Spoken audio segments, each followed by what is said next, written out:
of Wrestling.com to hear the rest of our great podcasts, as well as show reviews, columns, opinions, and updates across the world of wrestling. You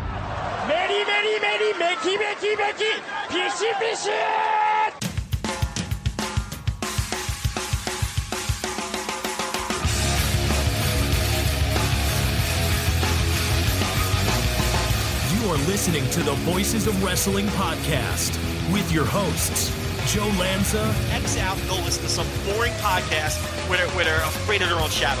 Okay? Don't listen to Joe Lanza, because Joe Lanza's not changing. And Rich Craig. I like him. Who delivers this guy in a big spot? Joe, don't yell at me. I like him. In the big spot, who delivers better than this guy? Stop yelling at me. I agree.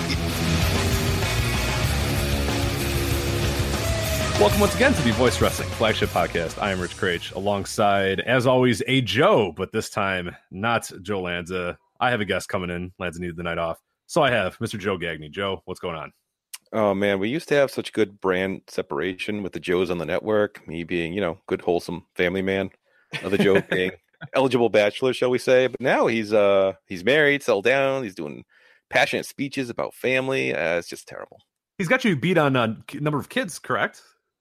Yeah, like he jumped rapidly past you in the kid count. That was almost overnight. It seemed like he passed you in the kid count. So that probably seems fair. He can keep that prize. that's fine. How's your little one doing? Oh, he's fantastic. It's third grade and all that. And where can I find this podcast? Really wait till we were playing the old on the Switch. They have the old internet hookup. You get to play old NES games. We were going the new online. I wish I was recording those for posterity. He's a big fan of that Yoshi game, which is just some puzzle game that's fun for like 2 minutes. But it's like a rip-off Dr. Mario, right? That Yoshi. Yeah, it's ugly as hell. It's not good at all. Very late era NES, and they could tell they weren't terribly interested in how things looked. Right. Thank God that's over with now, and video game companies do their best to ensure. Of course, yeah. They don't just churn out a product with a name on it and hope that you buy it. I mean, there's effort, and that goes into every game. Well, that's a nice little foreshadow to what we have going on later. But Joe, for people that don't know you or haven't listened to, for some godforsaken reason, haven't listened to the 5-Star Match Game on the Voice Wrestling Podcast Network, I do want to let people know where they can find you on Twitter and any of the other stuff that you do before we kind of get into the topics of the day. Yeah, Twitter is Joe Gagne, Gagne. And I do the 5-Star Match Game here at the Voices of Wrestling Podcasting Network. There will be another episode soon. Actually, delayed recording one tonight to be with you to set that up. Thanks a lot. I feel terrible now. So you should have just done that. The recording software doesn't work. I should probably get a little extra time to figure that out. So we'll the delay was necessary. I assure you. Can we get a little hint or preview as to what this episode is? I don't even know this. I don't even know this. It's kind of a weird time period, but early 90s WCW to pre-Nitro. Ooh, okay. And who are the esteemed guests? Oh, we have let's see. We're gonna have the Falcon, Mikey Falcone, but he sadly had to drop out. We have Brian Rose and I forget his name, one of the Burning Spirits guys who was on here before. Drew? Yeah, I think Drew, so. Yeah, and probably. That's his era for sure.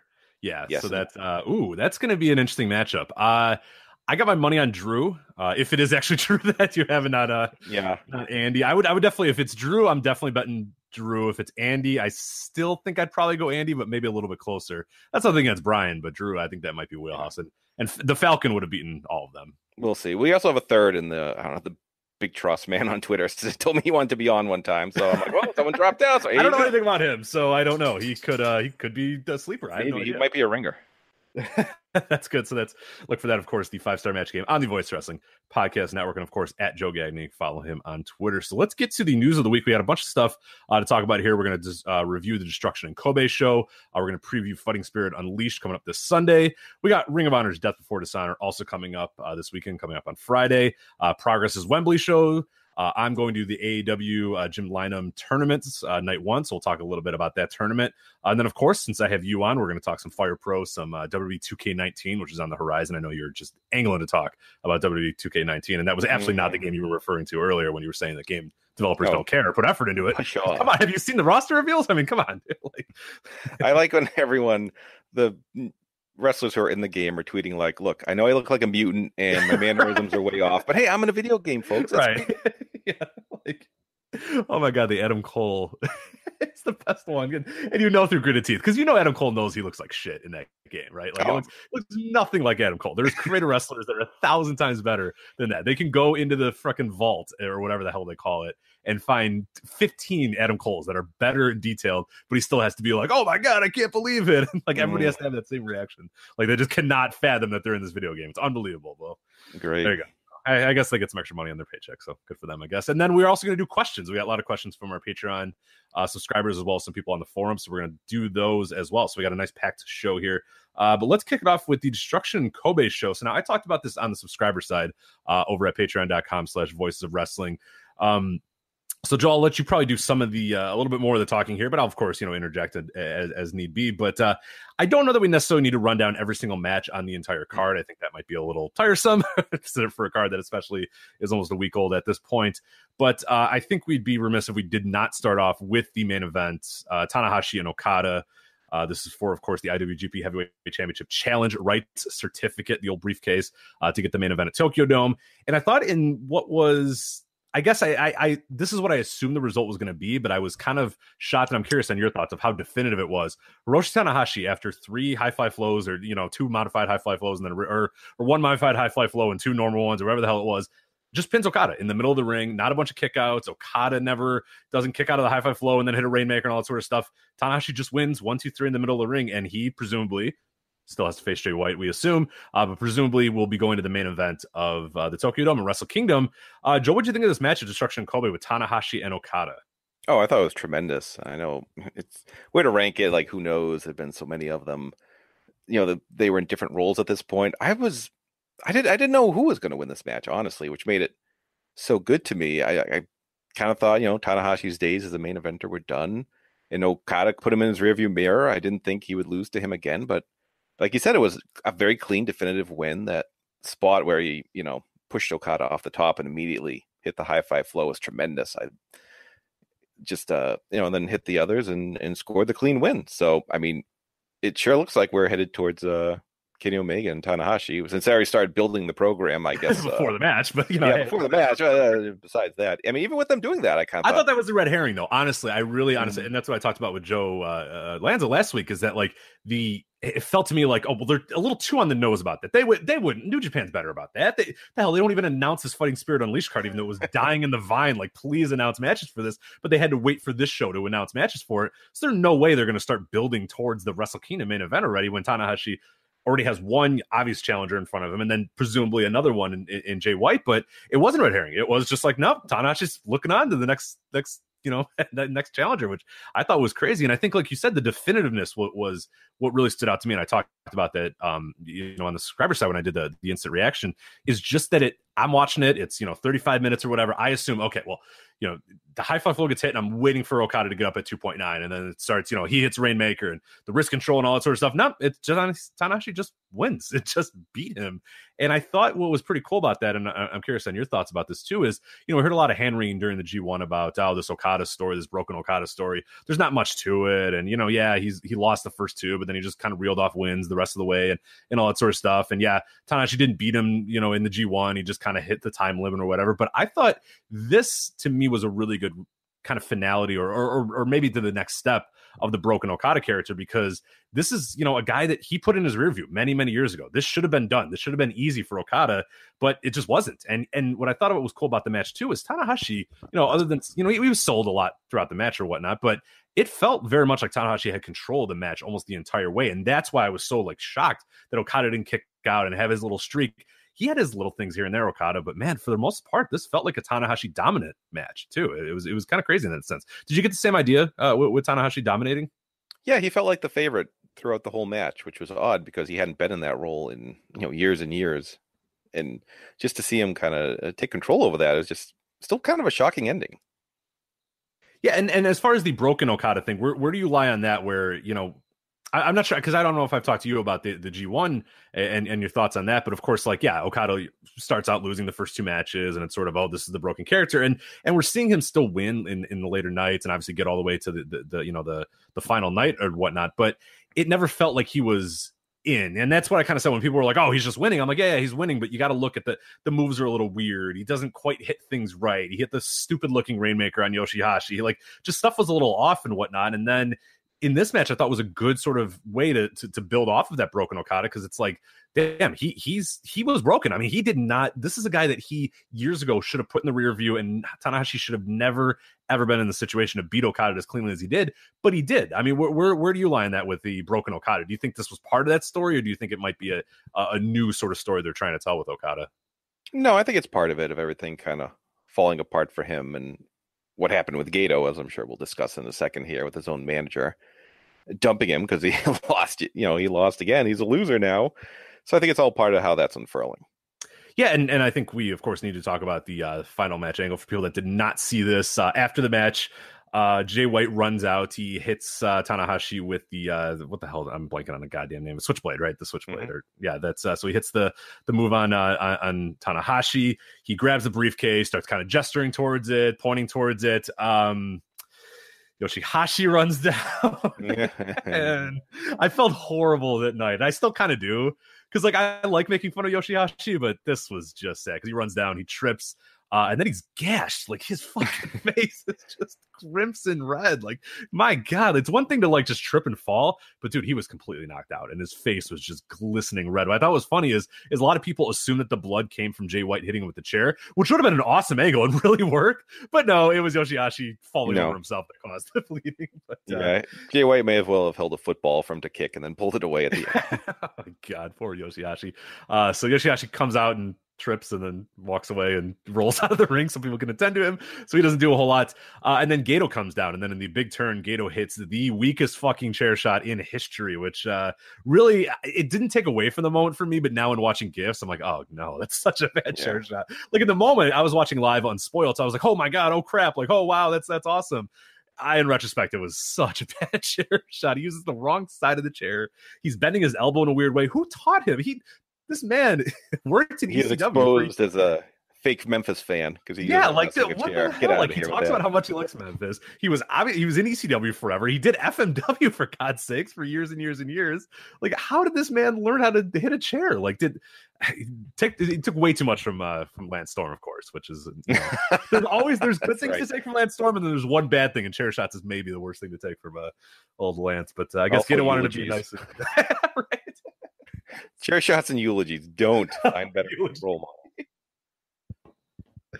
Oh my God. But so the big moment there was Gato turning on Okada, aligning himself with Jay White, and now we don't know the fallout quite yet. We know that there's probably some turmoil and chaos.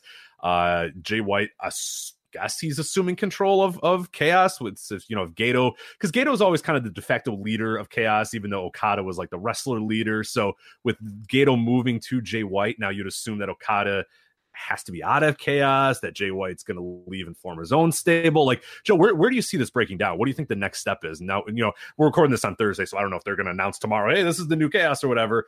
This weekend, we'll talk about shows where Okada is technically working with chaos. I don't know if those are in canon or what the hell's going on with that. But where do you kind of stand with what, where that's going to go afterwards? And what do you think of the angle? Oh, I thought it was great. I thought it was much needed because I appreciate the stability in the factions, but it's been so long. No, God damn it. The chaos has been, Jesus Christ. Yeah. Let me I got to find some of these years while you're talking here. Let's just kind of get one idea of how long these stables have been around. Yeah. I mean, you could do a split where some people follow Jay White. Some people, I don't know who would follow Jay White given the level of partner he's been in chaos. Goto. Goto should be the one guy. It's like, you know what? I'll try something different. That might work over there. Like, I'm losing to Taichi. I need a paradigm shift here. But who knows? Maybe Ishii will turn on him at the Fighting Spirit Unleashed show. I mean, there's 100 different ways. Not Big Tommy. No, how dare you? That will never happen. Okay, just to give you an idea. Yeah, no, you're right. No, and that's awesome. And I think that's the one thing that I'm really interested about this more than anything is, of course, we've had the Bullet Club turmoil and all that sort of stuff, but still, they're like all kind of still Bullet Club and whatnot. And I hope that this is a real, in some ways, some sort of split where whether Okada then assumes the role of the chaos leader and there's kind of a new amount of guys that are in chaos, or if Jay White forms his own, or if Jay White takes chaos. I just want something different for guys. I just want not to be this like warring faction where similar to Bull Club, where it's like these three different groups, but they're all still the Bullet Club. And it's like, I just want something different in the stables and in the units in New Japan, because just to give you an idea, I believe the first match of Chaos, April of 2009. Joe, I mean, Jesus Christ. I mean, that is a long time ago. Of course, it was much different at that point. It's, Giant Bernard and Nakamura and, Jado and Black Tiger and all these guys. But it's still like, for all intents and purposes, Chaos is in its 10th year at this point, almost close to its 10th year. I mean, Jesus Christ, that's a lot. I mean, that's a lot of Chaos, and the Bullet Club now has been around for quite a few years. I think it's around 7 or 8 years for Bullet Club. Suzuki Gun, of course, has been around for quite a few years as well, and LIJ is like the new ones, but shit, LIJ is now getting up there in a few years. So it's like we haven't had any sort of new stables or units or whatnot. So I think it'd be a great idea to have something happen. Some guys break away, if anything, and I've mentioned this on the subscriber side before and on the flagship many times before, and I'm curious on your thoughts as well, of just to get some different matchups. You know what I mean? Like Ishii turning heel, that would, because it's Ishii, I don't want him to turn heel, but then there's new matches. You know what I mean? There's new things for Ishii to do. These guys have kind of been doing the same sort of styles of matches and the same kind of opponents for quite a few years, because everyone's been sort of aligned in their stables. So I think that would play as big of a role, if anything. It's just kind of getting some people some fresh matchups. Yeah, like, how many LIJ versus Suzuki Gun tag matches have we seen this year? There's one on this card. Like, just any kind of mix up, even a little bit, could add some freshness. Absolutely. What would be your prediction then? So we've had this angle, forgetting whatever's going to happen this weekend or whatnot. What's your prediction of where everybody goes or where everybody moves? And not every single person, but where does like the Jay White Okada power struggle go? How does that sort of work itself out? I'll say like one or two people join Jay White. The rest stick with Okada. Or it might lead to something at the Dome, where the winner gets to stay and lead, the loser gets kicked out, which could go a couple different. You could see Okada get kicked out and kind of hit rock bottom at that point, and then maybe have to climb his way back up as a man without a country. Yeah, and I think that after the destruction in Kobe, I think we pretty much have it locked down, that in my mind at least, unless anything completely changes, that Okada Jay White is probably your Wrestle Kingdom match, whether it's for control of Chaos or, like you said, kicked out of the stable or whatever they're going to do. That feels pretty comfortable. And then of course Tanahashi and Omega feels like the definite main event there, and then that leaves Naito with maybe Jericho or whatnot, assuming hopefully Jericho, but we'll see how that goes. But yeah, to me, and I'm sure you have a similar thought there, Jay White Okada seems like for sure the Tokyo Dome match now, right? Yeah, I can't imagine what else. I can't imagine Jay White winning the briefcase at this point. It just seems like we're locked in at this point to Tanahashi and Omega, and then that would certainly leave White and Okada. So, which would be awesome. I mean, that's two semi-main events for Jay White too, which is pretty cool. And I think more than anything, and I'm curious again, what your traction on this is as well, but Jay White is a guy who, and I get it, there was a little rough patches there when he was kind of finding the character. Of course, Wrestle Kingdom was a very rough patch, a match that just did not work, and it was kind of boring and had its, it had its warts and whatnot. But through the G1, even though it was kind of annoying that he was finishing a lot of his matches kind of shittily and doing low blows and all that sort of stuff, he was generating heat from it. And we're seeing now after this angle, I think this character is really starting to get into form, and I'm excited. I'm genuinely excited that he's going to be hopefully in the semi-main event of Tokyo Dome, and I'm excited to see what the next step of it. I think they've done a masterful job of getting him to the level that he is. Where do you think, or what do you think? Oh yeah, so far. I'm just very curious where this character came from, because he was always kind of a, his excursion, scrappy, face, kind of white meat baby face, and I was wondering where the inspiration came from to turn him into this kind of conniving, dastardly fellow. Because the character work is exemplary. I mean, the matches can get annoying with their tropes at times, but I mean, the character work is very compelling. I wonder where that came from. Have they ever done an origin story for that yet, or is it just like, I know he's like had promos and stuff and he talked about it, but yeah, it seems kind of weird, like you said, because it's like he leaves and he's like this kind of scrappy, underdog, hotshot youngster, and then he comes back and he's like, got leather jackets and knives, and like they've kind of tried to explain it, but I don't know if they've ever actually taken the amount of effort to really, really explain. But I guess they didn't really explain evil. Why Takai Watanabe just decided to carry have a bunch of lasers pointing out of his fingers. But hey, I guess that's pro wrestling at some point. Yeah, I guess you don't need to have everything explained, although I would like an explanation for that now that you mention it. It's kind of accepted that, like, sure, carries a big sickle, Hiromu, and he's got laser fell hands. Like, yeah, he went to Mexico, and like similar to the Nakamura thing. Like, if you go to Mexico, I just assume that you took a bunch of drugs, and then you're like, you kind of come back and you're the way you are. So that makes sense. Like Watanabe makes, or not Takahashi makes all the sense in the world. Like, well, he went to Mexico and took a shit ton of drugs, and now he's this guy. Like, that's fine. I'll accept that. The same thing with the Nakamura when he came back as Michael Jackson cosplayer. Like, that makes sense. He just got really, really high all the time, and that's what he came back as. But yeah, I don't know. Watanabe goes to Ring of Honor and doesn't do anything in New Jersey for a while. Stuck in New Jersey, I don't know. I guess New Jersey will do that to you. Turn you evil, but. There you go for that. So the semi-main event here, the Junior Heavyweight Championship Tournament semifinal was Kushida defeating Bushi. Joe, what did you think of this match? Liked it. Thought it was very good. Found myself kind of rooting for Bushi, just kind of shake things up. I know Kushida's his superior and should win this match by all rights, but kind of was kind of like see Bushi kind of get a little something here because he's the guy who usually drops falls in LIJ tag matches and does okay in this Super Juniors, and that's kind of about it. But no, I thought he acquitted himself well. I did like how Kushida still kicked out of a pinfall after he got misted, because that shouldn't stop you from getting your shoulders off of that. That's always kind of a weird trope, like I can't see, and then, I'm not even gonna bother kicking out. There's no point. I'm blown, So, but no, and and then kind of I did appreciate that, and just another very good Kushida match. So there's a big thumbs up there. Yeah, I really liked it as well, and I thought what was cool is that it didn't feel like it overstayed its welcome either. There was a little over 16 minutes. I think it was a perfect length for it.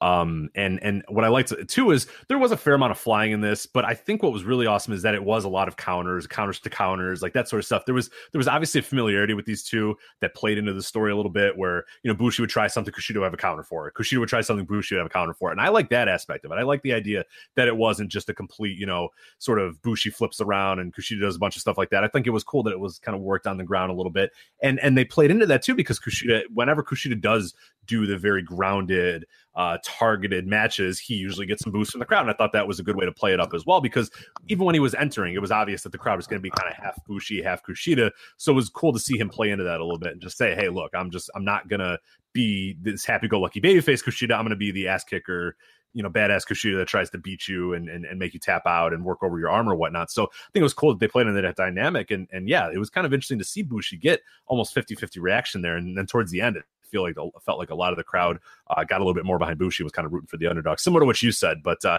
don't have any real big issue. I think either one of these guys would have been fine with me. Kushida makes the most sense probably. But yeah, Bushi would have been fun just to kind of change things up a little bit. So I'm with you on that, but I don't know if I have any super strong thoughts on like Kushida winning. I think it's fine, and we'll see where he does in the next round of the tournament. But Bushi would have been a fun sort of change of pace. So, but yeah, like I said, either one's fine with me. There's only 4 guys in this tournament. All four of them are like fine. You know what I mean? Like I don't care if either one of them who eventually does win. So move on to the aforementioned LIJ Suzuki Gun tag match. It was Naito Sonata and Evil defeating Minoru Suzuki, Zack Sabre Jr. and Taka Michinoku. I was kind of done with this match and I just did nothing for me, man. I just could not wait for it to be over. I don't know if it was just annoyance at Naito and Suzuki at each other's throats again. When it's like, you just finished it, you just had a match. Like, I know you're playing out the strings of the tour or whatnot, but I had not this match. I just wanted it to be over. And thankfully, it only went about 10 minutes, so it was over kind of quick. Did you have any strong thoughts about this one whatsoever? Nope. Feel like I've seen it 100 times this year. So yeah, we can. There you go. That's exactly what I think I did in the subscriber side. I was like, I don't know. So. All right, so we'll move on to a match that I thought was pretty fun for gimmick and angle-wise. We would see, of course, what would happen later in the show, and that's kind of played into this. It was the Chaos team of Jay White, Yoshihashi, and Will Ospreay defeating Juice Robinson, David Finlay, and Toa Hanare. A lot of this was centered around Jay White, Yoshihashi, and kind of feuding Jay White's kind of bossing Yoshihashi around, Yoshihashi being Yoshihashi, Will Ospreay kind of just being there along for the ride and kind of not sure what was going on. More like the guy who just wanted his 2 friends to stop fighting, but knew they weren't going to stop fighting, so just kind of threw his hands up and said whatever.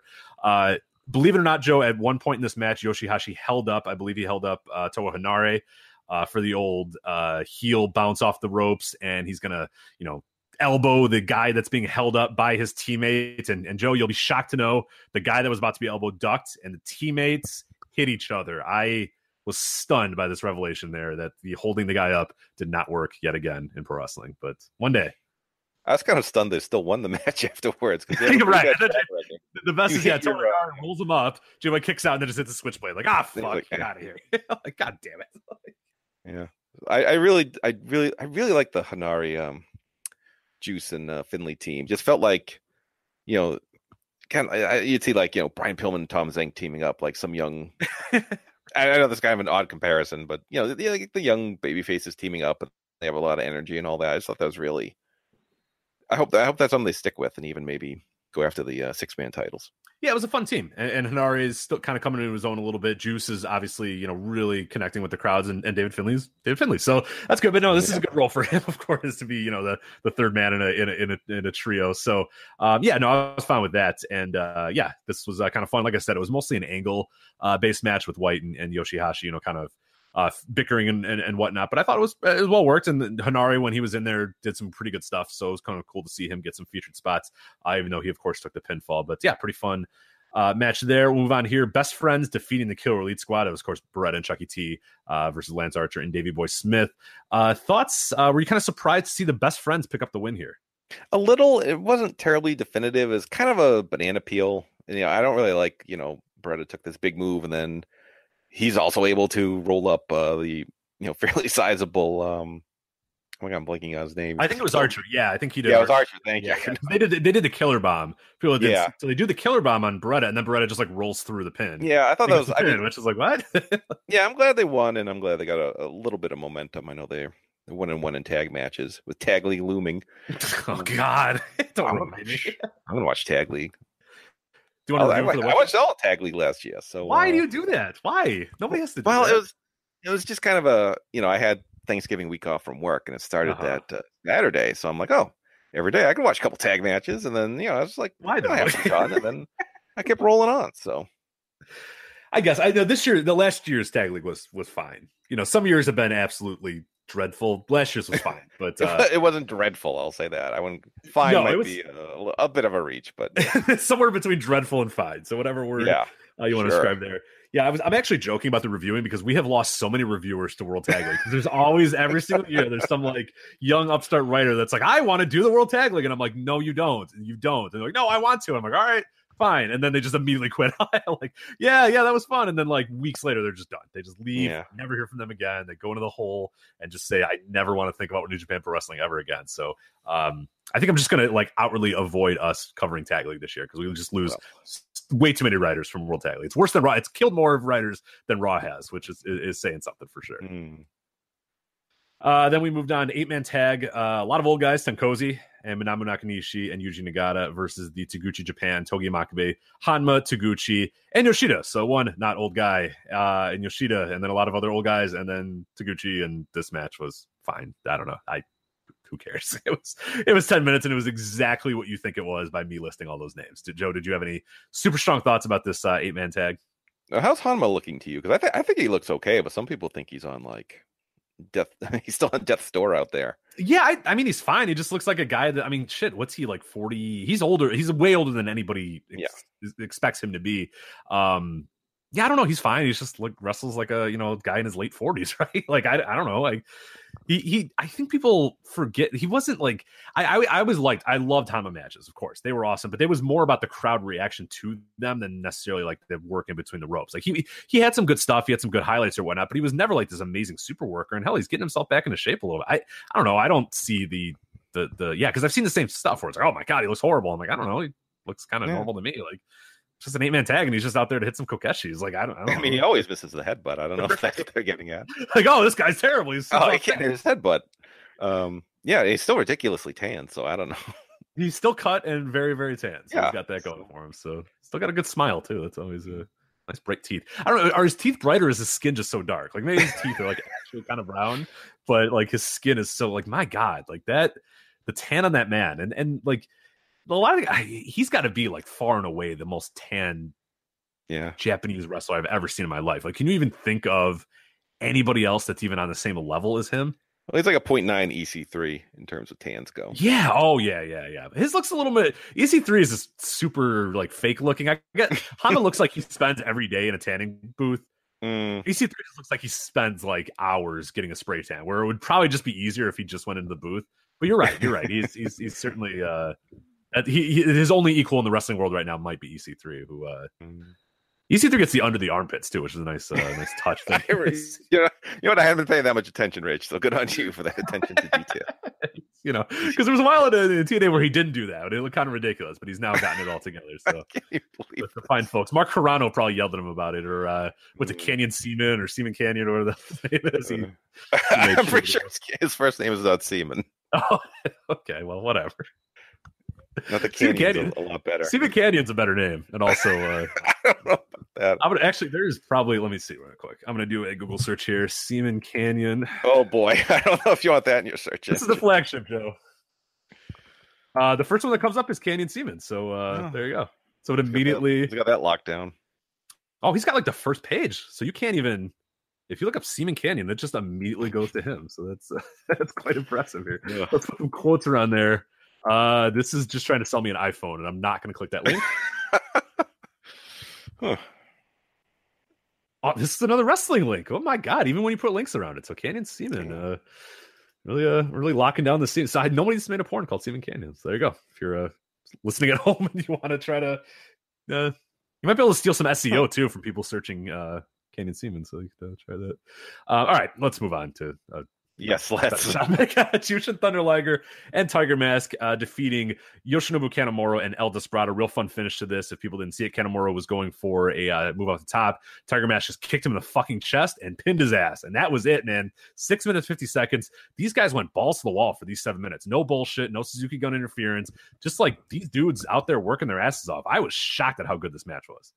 Yeah, this was a ton of fun. And kind of a nice little upset victory. To add a little spice here, and the Junior Tag League looming, which is a tag format, not a tournament this year. Am I correct in that? I believe that is correct. Let me clarify the Junior Tag Tournament, but I think you're right with or the Junior Tag League, I should say. Yeah, I think you're correct. But let me clarify if they've actually officially announced that.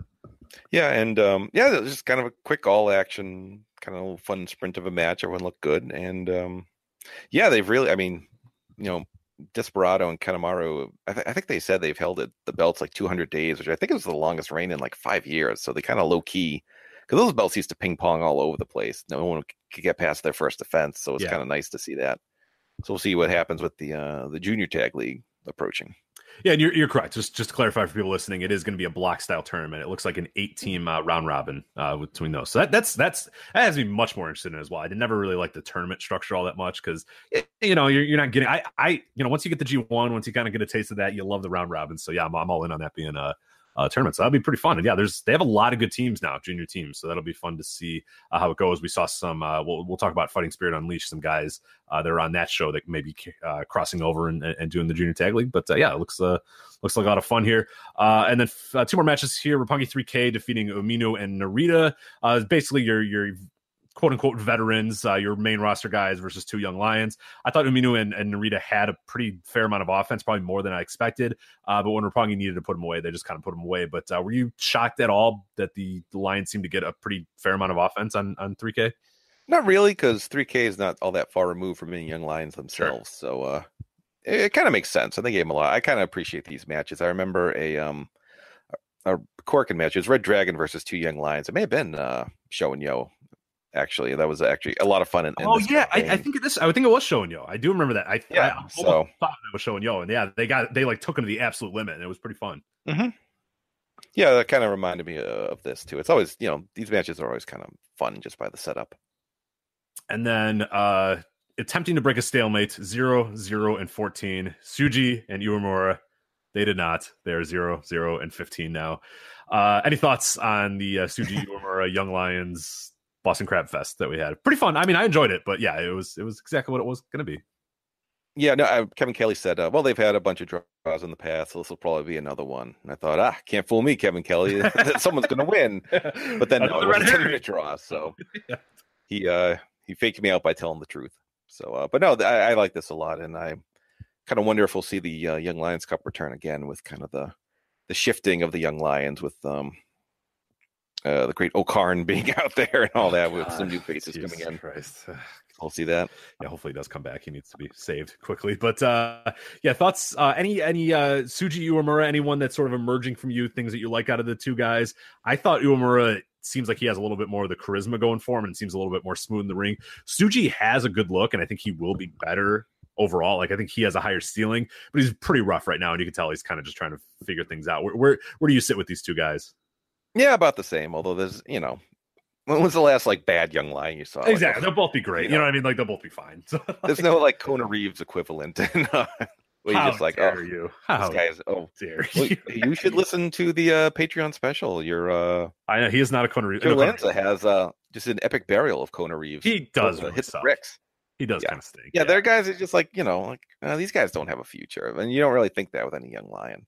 You think like, oh, these guys are good, and you know, may not be main eventing the dome, but you know, they'll probably have a solid future with the company. Was it you that tweeted, and I think this was you, and I still remember this every time I see Kona Reeves, and I can never ever think of him, that you said that he was Pete Davidson trying to do like Hiromu Takahashi. That's right, putting him in an SNL like 2 hours at like the point where nobody watches SNL anymore, like everyone's falling asleep or whatever. That's like right.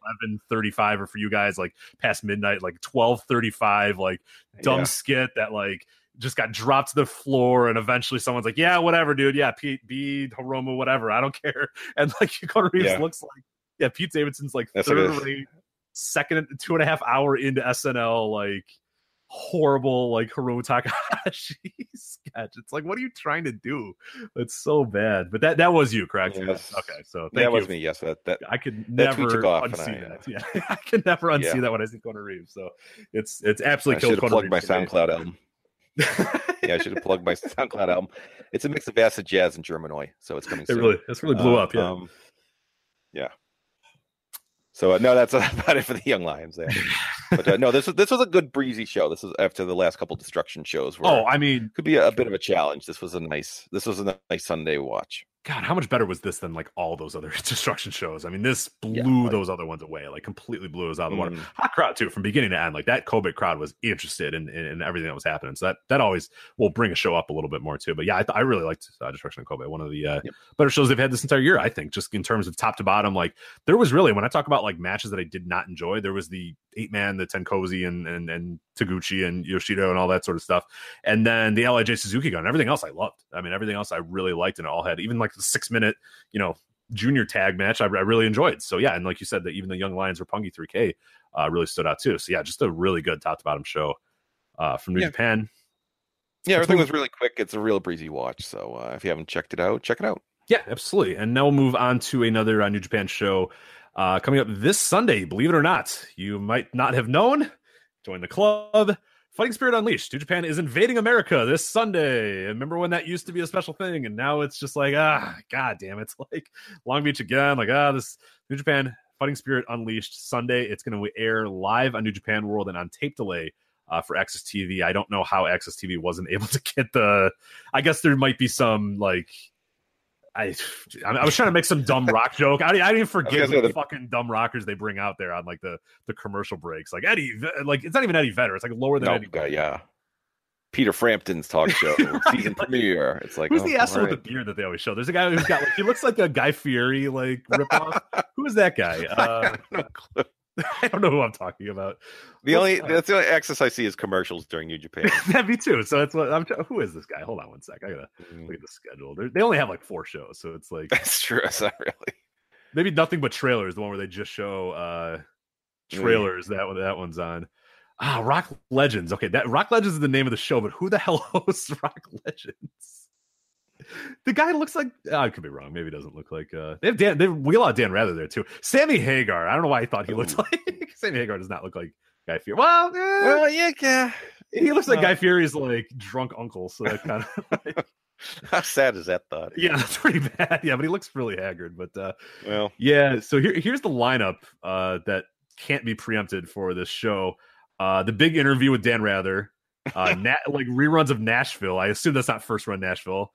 Something called Real Money. I don't know who is in Real Money, but Eddie Money, maybe that's his show. Eddie Money is in Real Money. There you go. There. So you know a little bit more about the old actor. I just remember seeing him. I'm like, oh, is this a real thing? Oh, I guess it is. Okay, we're going with Rock and Roll Road Trip with Sammy Hagar, the Ronnie Wood Show, old episodes of the X Factor UK, and then the Trunk Fest with Eddie Trunk. I don't know.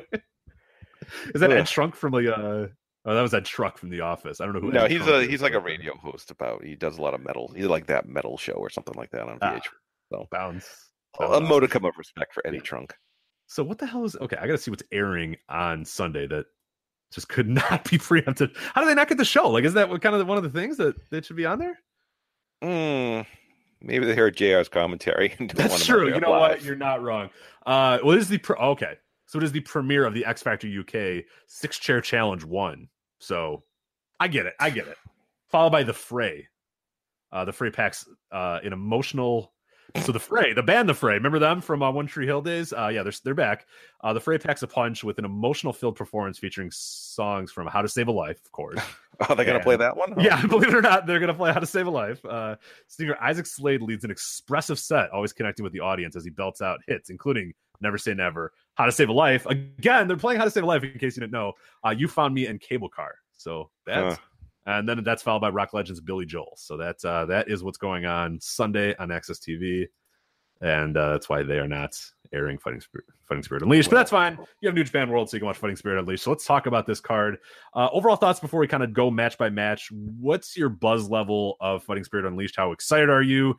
Are you watching it live? What's kind of your traction on Fighting Spirit Unleashed?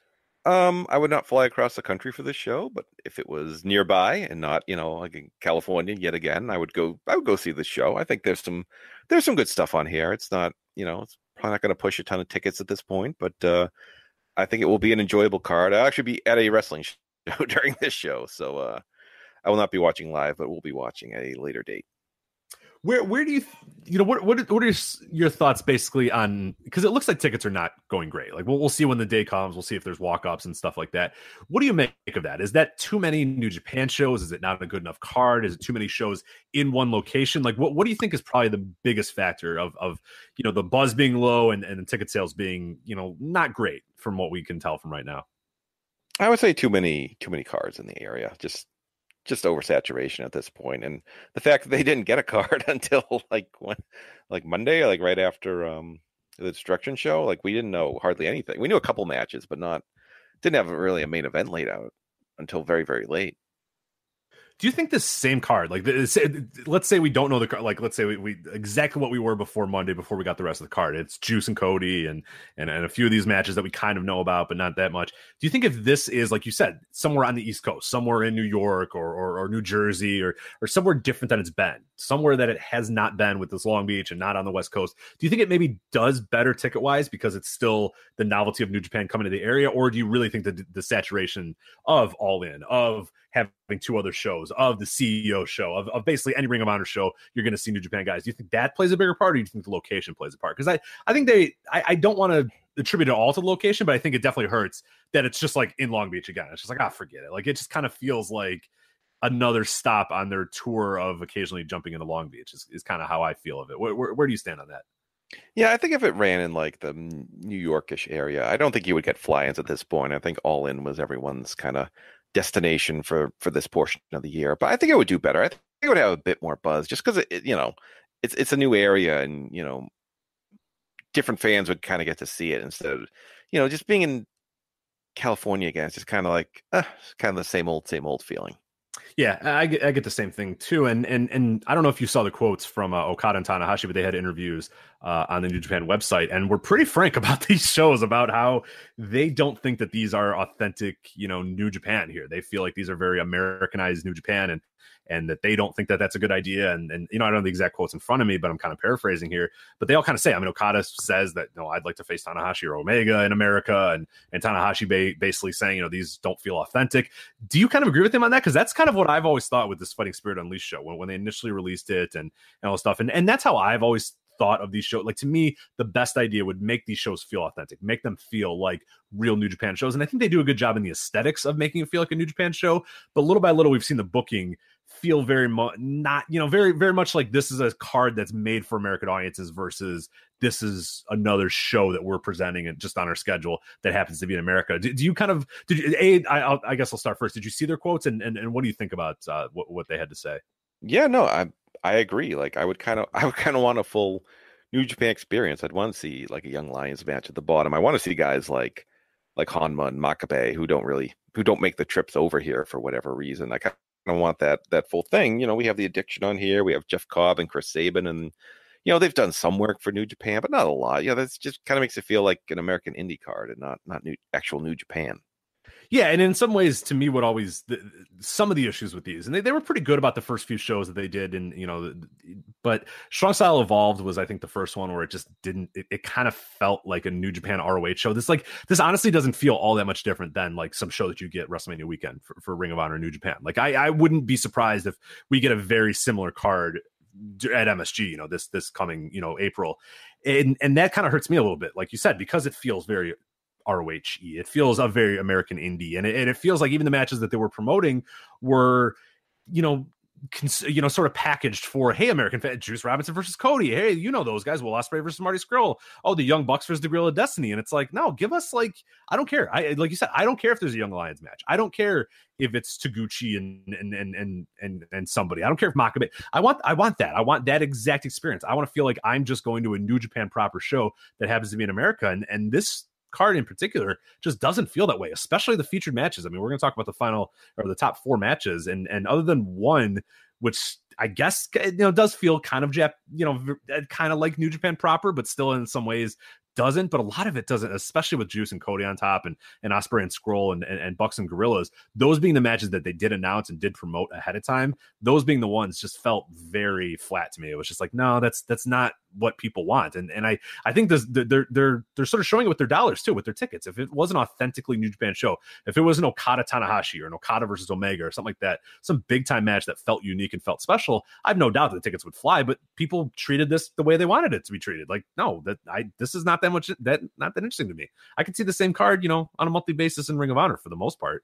But I don't know. Overall, what's kind of your thoughts on the card? Because I think when it came out, people then got a little more positive about it because there are some pretty fun matches up and down. But overall, where do you kind of stand on the card? Maybe on a 0 to 5 scale of excitement level.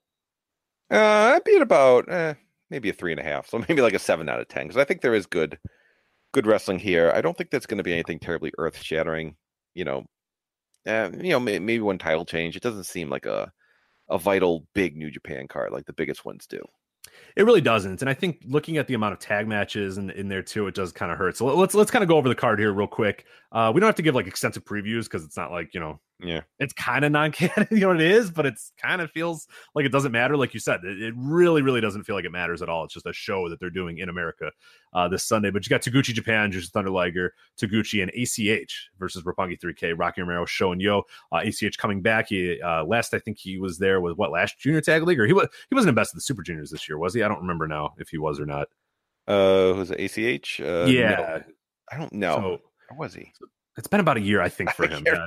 I'm blanking on if the Best of Super Juniors might have been like fucking 7 years ago at this point. I don't remember it at all. I think he was. We'll have the producer confirm. He was absolutely in Best of the Super Juniors. He went 3 and 4. Sorry. So this is a return after the Best of Super Juniors, but cool to see him back, and I imagine he is going to come and do the Junior Tag League as well. But you got Taguchi Japan, Roppongi 3K. You have the Addiction, Christopher Daniels and Frankie Kazarian versus the Bullet Club Elites, Hangman Page and Chase Owens, which, again, that's one of the first ones. Like, I like Christopher Daniels, I like Kazarian, but I don't want to see them on a New Japan show. Like, I know they've done New Japan before. I know they have, but it just seeing them makes it feel like a Ring of Honor show. And that, to me, is not good. And the next match does not help either, because you got Jeff Cobb, Chris Sabin, and Flip Gordon versus Roki Goto, Beretta, and Chucky T. I mean, again, Beretta, Chucky T, Cobb, Sabin, Gordon, like that's Ring of Honor, and there's Hiroki Goto too, who has nothing to do. Hiroki Goto just absolutely nothing to do. So hey, go with Brett and Chucky T. Maybe they'll give him a hug, because Goto, I think, needs a hug. So hopefully he'll get a hug too in this match, and that will hopefully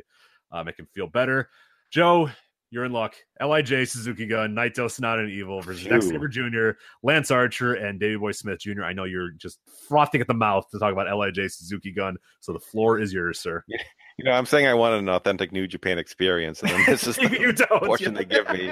And maybe I think I'll walk that back a little bit. Yeah, just another. Where's Bully Ray when you need him? Yeah, that's. I'm joking. Nobody listen to me. Harold, don't listen. No. NewJapanMecca.com says no Bully Ray, please. But he's probably going to throw Flip Gordon through a fucking table or something like that. Who the hell knows? Hiroshi Tanahashi and Kushida versus Jay White and Gato. So it's the first matchup of Jay White and Gato coming together. Big reason why they would probably not announce the card ahead of time.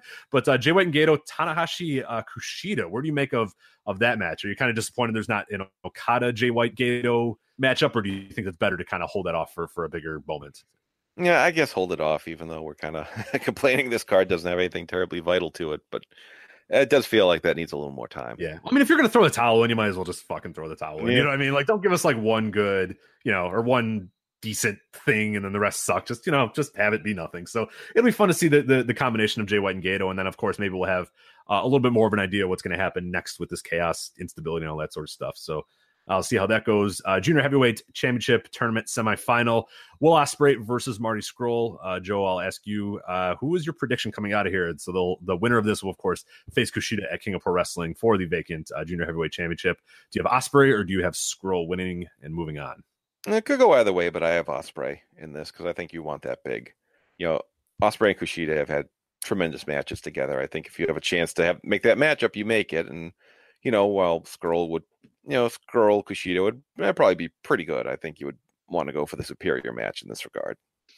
Yeah, I think Ospreay and Kushida is probably the best bet there. I want that match a little bit more. I think that's going to deliver on a big level. And that could, we don't know the King of Pro Wrestling card, but that could feasibly be a semi-main event and work pretty well. Not to say Scurll couldn't, but I think that Ospreay Kushida carries a little bit more weight than a Marty could. So yeah, no, I'm definitely in agreement there. Tag championship match here. The Young Bucks, the champions, defending against the Guerrillas of Destiny. Third from the top here. Bucks, Guerrillas of Destiny. Yeah. Yeah. All right.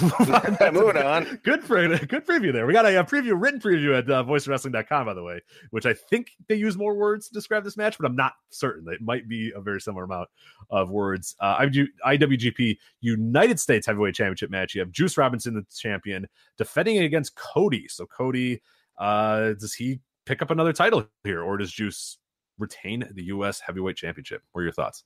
It's tough because Juice had that kind of, fairly disappointing G1, not in terms of matches, but in terms of winning. And, to lose the belt this quickly, it would seem kind of a waste. And with Cody being the NWA champion and all that, I don't know if they want him tied up, or I don't know if the NWA wants him losing in this main profile. But I'll say Juice holds on to it for now.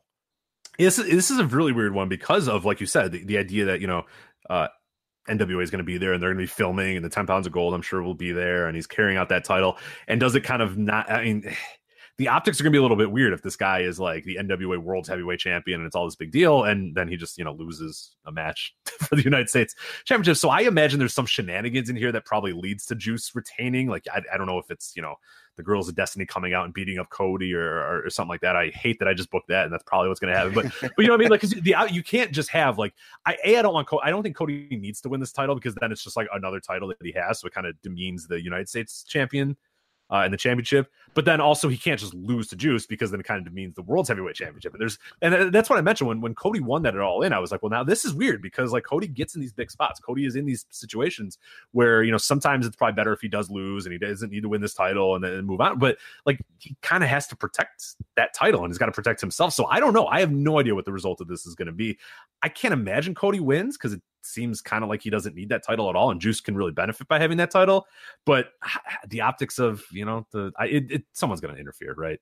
God damn it. I would pencil that in. God damn it. All right. Well, then we got a tag match. I'm really excited for this match. This match should fucking rule.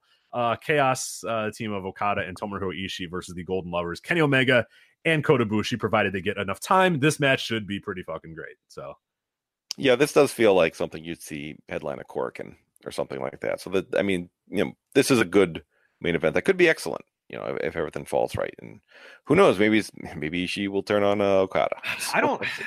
You keep saying it and it makes me sad, but it'd be pretty cool. I honestly, Ishii turning heel, even though he's such a great face and people rally behind him so much, it'd be really fun to see him sort of turn and just kind of see a new story out of Ishii, maybe a new aggression and whatever. Yeah. Maybe he's a new LIJ member. We see him with eyeliner and painted nails and stuff. That would be pretty funny. Yeah, I don't know. It'll be interesting. I mean, I think it's honestly a pretty good story if you want to really tell this broken Okada story. If Okada has nothing going for him, even his best friends are turning on him, his stable's in shambles. He's not going to the Tokyo Dome. He's not the champion anymore.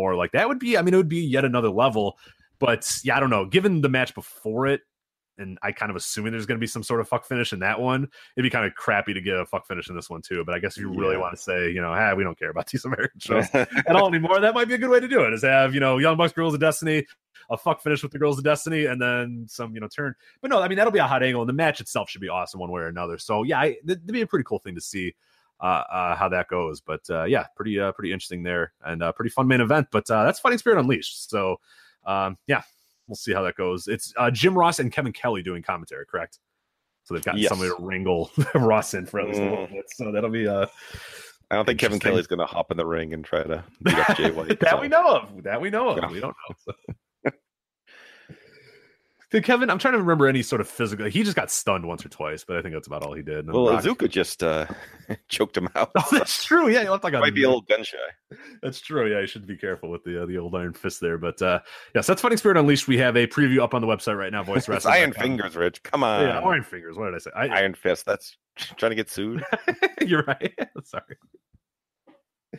Oh God. So it's Fighting Spirit Unleashed. That's Sunday. We'll have, as I said, a preview up on voicewrestling.com and a review as well on the website, voicewrestling.com. But all right, while we're running through these shows here, let's go. We're on a roll here with these previews, and then we'll get to some of the discussions here. Death Before Dishonor, Joe, September 28th. We're recording this on a Thursday. This is going to air Friday night from Las Vegas's Orleans Arena. It's Death Before Dishonor. What is your interest level, Joe, on Death Before Dishonor? I mean, looking at the card, it's like a 6, but I also have the knowledge that Ring of Honor pay-per-views are always pretty good. I mean, I can't think of the last one that was like a bad watch. I mean, they all tend to be rushed at the end, and you look at this card on paper, maybe it doesn't look that good, but it makes a bit more sense watching the weekly television and things like that. I know, you look at Chris Sabin and Punishment Martinez, you're like, where the hell did that come from? But Chris Sabin won a match to win the contendership, and he had Alex Shelley cut a promo because he's not wrestling anymore, saying he wants Chris Sabin to win this. And then, so there's a bit of a nice dynamic there. But yeah, I think it'll be pretty good, and I think the main event should be excellent if the chips fall. Yeah, it's yet another one of these, like, the thing with Ring of Honor we talk about all the time, Joe and I, is they're just like boringly consistently fine. You know what I mean? Like the TV is fine. Like it makes sense. It's structured. Like Chris Sabin deserves a title shot, even if it's like not the greatest matchup in the world, and you're kind of like, what the hell? And like Kenny King versus Liger is kind of thrown together. I mean, again, they do a decent enough job of like actually developing these and building these stories. They're just not that intriguing of stories, but they're like very, they're well booked. Like they make sense of why they're booked. They're just not, they're not going to like get you excited for them. They're that weird sort of in between that Ring of Honor is kind of going through.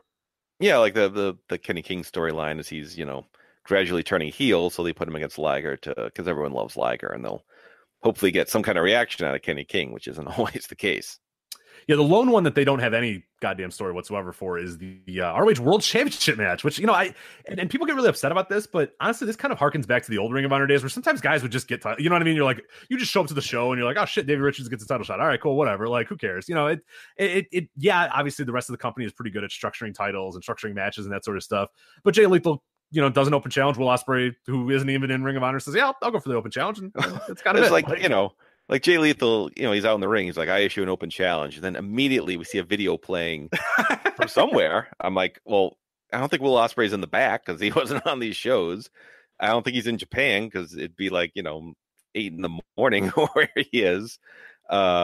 I don't know. Did he have a video pre-made and told the guy, "Hey, open challenge"? Hey, if there's an open challenge, I got this video. Yeah, hey, I don't know who's going to. I don't know if Jay Lethal does an open challenge. I want you to play this video, or well, maybe we don't give Will Ospreay enough credit for being like a real like a hacker or so. I don't know what the fuck I'm even trying to say. Yeah, I don't know. Yeah, it was kind of weird that you were. I don't know about that. Like tap into the satellite feed. Like how the fuck did? Yeah, it's Well, I don't know where he was standing. In his gear, so maybe he wears it all the time. I don't know. I can see Will Ospreay just like walking around his gear, like going to the gym, working out in his gear. Yeah, I mean, they clearly said like, "Oh, Will Ospreay's in town. 2 days later, we'll snag him for our pay-per-view main event." I mean, I think it'll be great. They actually had a TV match earlier this year that was actually pretty good, so I have no doubt about that. I think it's kind of I don't know who else you would kind of put in this spot.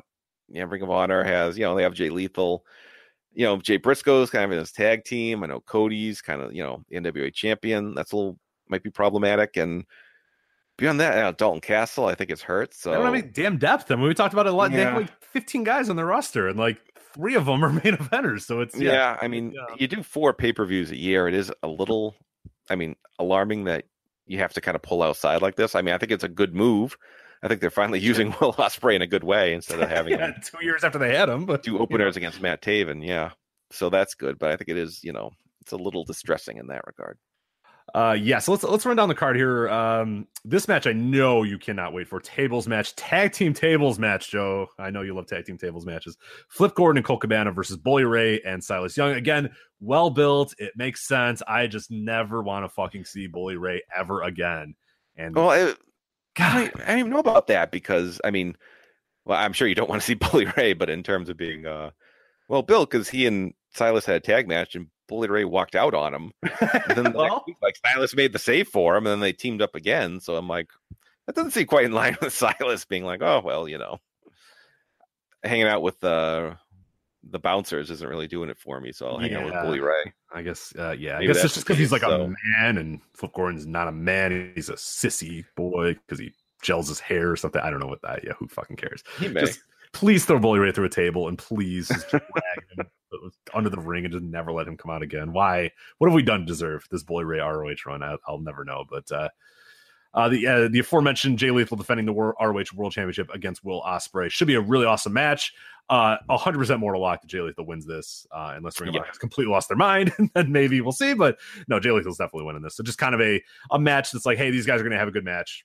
Kind of an in-between title shot. I don't hate it that much. I know a lot of people dislike it a lot because, it's thrown together and it was kind of weird, but I like it. It's fine. You do 4 pay-per-views a year. You think you'd have a little bit more of a plan. You should. You absolutely should. But that's unfortunately where we're at with Ring of Honor. But yeah, you're absolutely correct. I mean, if it's not Dalton, because honestly, you look at Ring of Honor stars, like you said, it's Cody, it's the Bucks.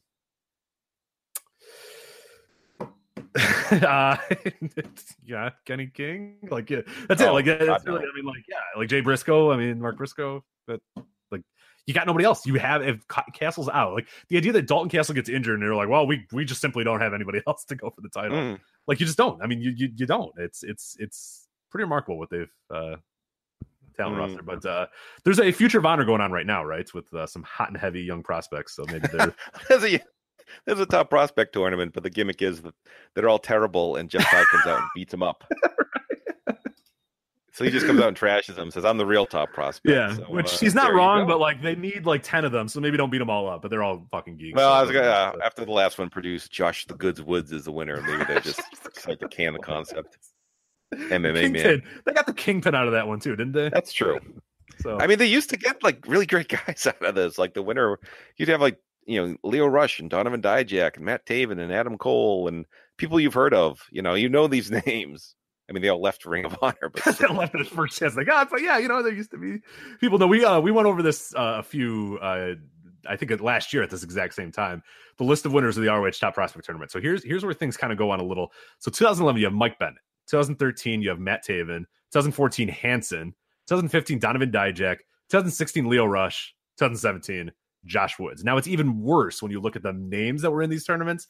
2011, so this is the first Top Prospect Tournament. Kyle O'Reilly, Jonathan Gresham, Michael Elgin, Bobby Dempsey.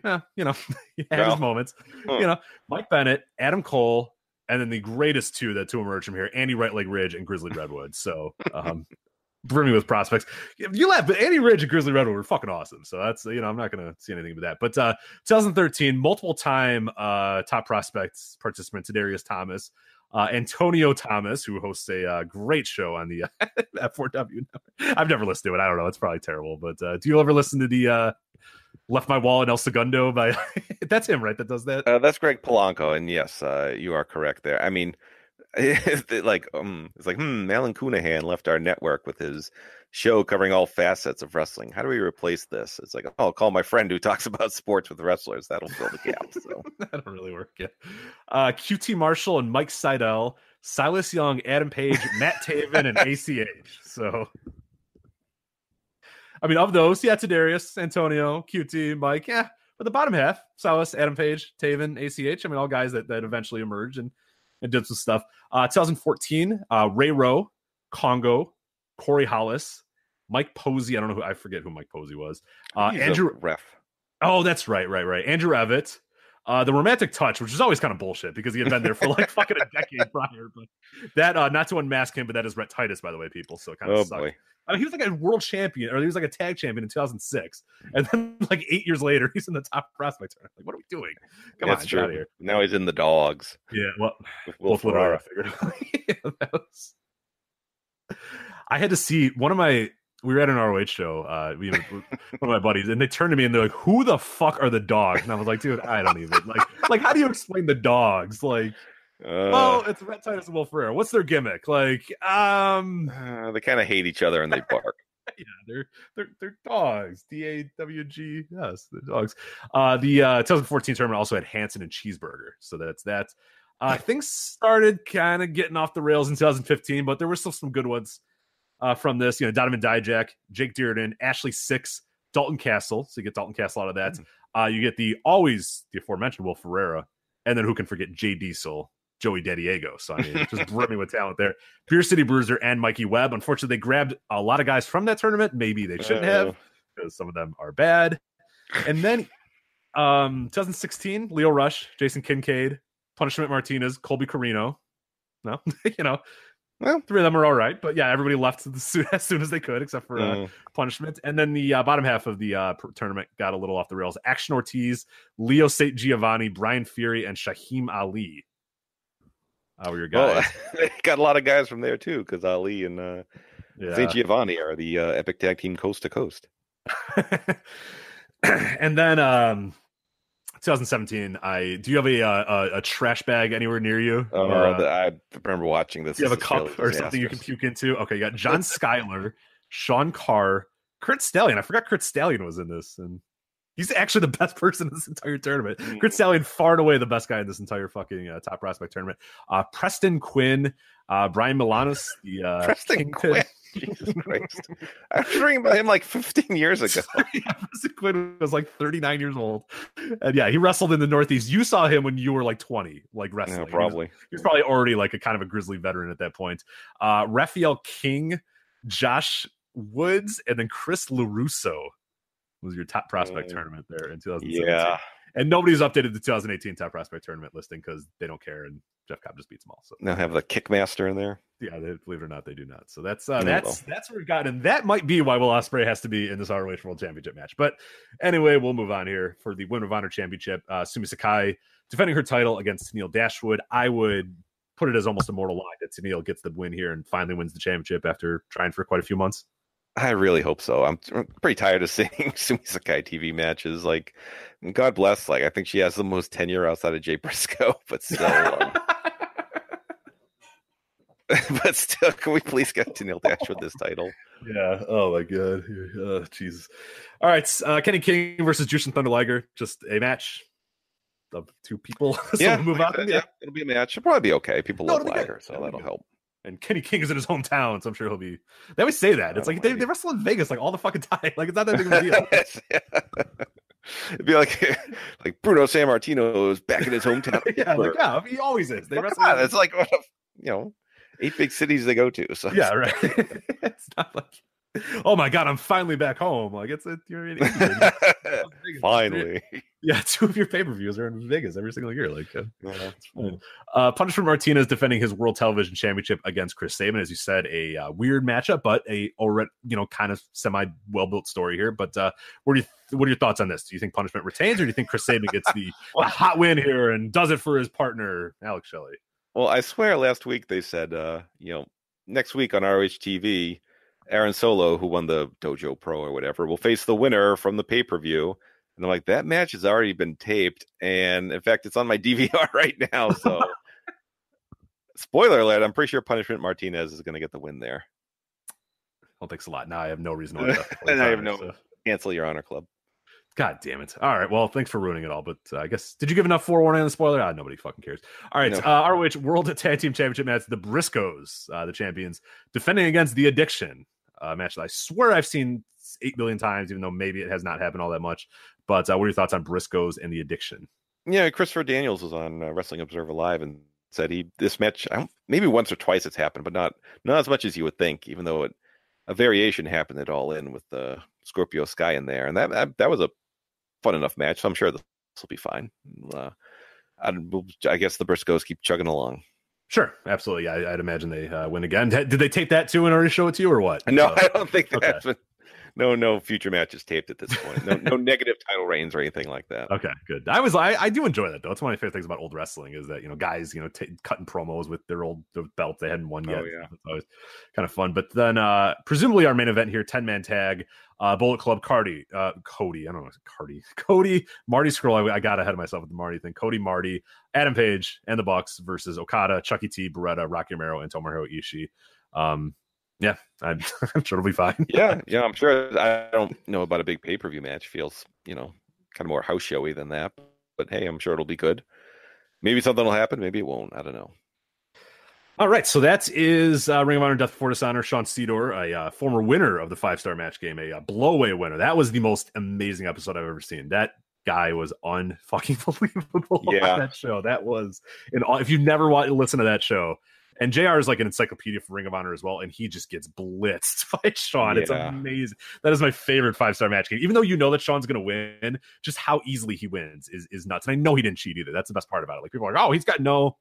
That's like that dude just has a weird encyclopedia. Like Garrett Kinney to TNA, Sean Sidor is to Ring of Honor. So yeah, that was an impressive episode of the 5-star match game. But he has our preview up on the site, and then him and Stuart Williams will be doing our review on voiceswrestling.com as well. So you can check for that sometime this weekend. So talk about Death Before Dishonor. So one more, or two more, I should say, kind of big shows coming up here. We don't have to get a ton into this, but the Progress Wembley show is coming up on the 30th, I believe. That'd be the Sunday, correct? If I have the dates correct. Same day as the New Japan show. So yeah. Oh, geez. Which was a bit of a problem for them. No, yeah, not great. But so this is the Progress Wembley show. Some stuff coming up here. We'll have a preview up on the website as well if people want to read about it. But I'll just quickly go over the card, and then you can give me your thoughts overall. For the Progress Atlas Championship, you got Doug Williams against Trent Seven. You have a Thunder Bastard tag match for the Progress Tag Team titles. If you don't know about the Thunder Bastard, I'm sure there'll be an explanation or look it up because it is very complicated how it gets it. But you got Bandito and Flamita, the champions, versus the 198 Flash Morgan Webster, the Wild Boar, Mike Hitchman. You got Chris Brooks and Timothy Thatcher, David Starr and Jack Sexsmith, James Drake and Zach Gibson, Chief Deputy Dunn and Los Federales Santos Jr., Aussie Open, Kyle Fletcher and Mark Davis, and Connor Mills versus Maverick Mayhew, I think is how you pronounce it. I think it's Mayhew. Read about the rules. I don't even need to try to explain them to you here. They're weird and yeah. It's like a Royal Rumble with pinfalls. Exactly. It's Royal Rumble and pinfalls. That's why there's 15 teams listed. So. And they had this big tag league to determine the order. So you spend like months determining who's going to come out like 2 minutes before someone else. Right? Yeah, it's super. Yeah, it's odd. Mark Haskins versus Matt Riddle in Matt Riddle's quote indie send off here with the Progress Wembley show. No DQ singles grudge match. Paul Robinson versus Jimmy Havoc. Progress Women's Championship triple threat. You got Ginny defending the title against Toni Storm and Millie McKenzie. TLC match. Eddie Dennis versus Mark Andrews. Pete Dunne versus Ilya Dragunov. And then the Progress World Championship match, Walter defending his title against Tyler Bates. Joe, where you sit with this Progress Wembley card and this entire show?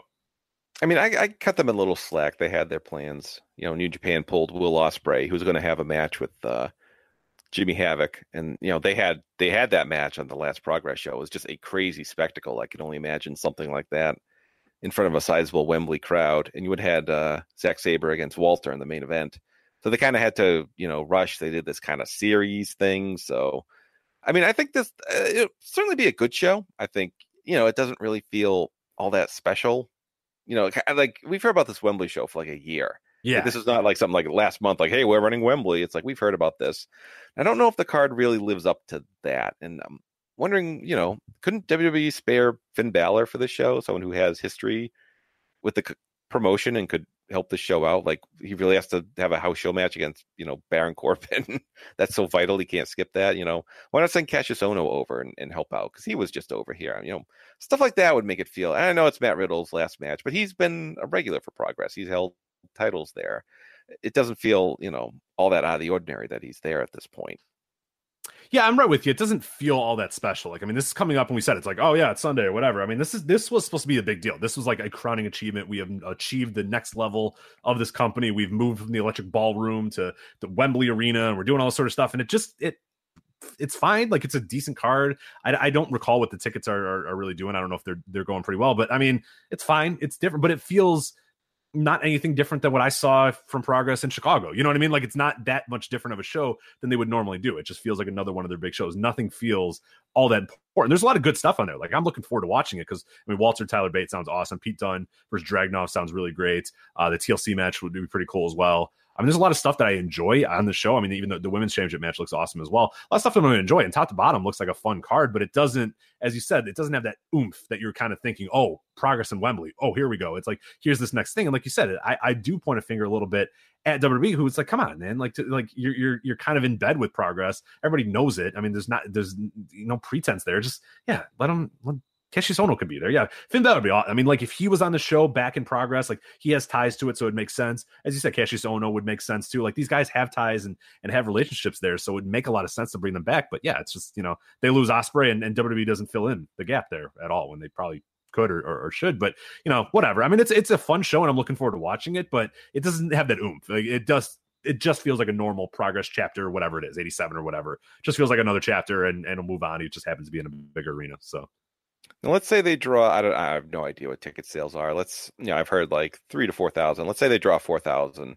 I think the arena, Wikipedia said like it holds like 12,000. I don't know what the configuration is for wrestling, but we'll say like they draw a half house. Like, how do you view that? Does that look to be this kind of all-in style triumph?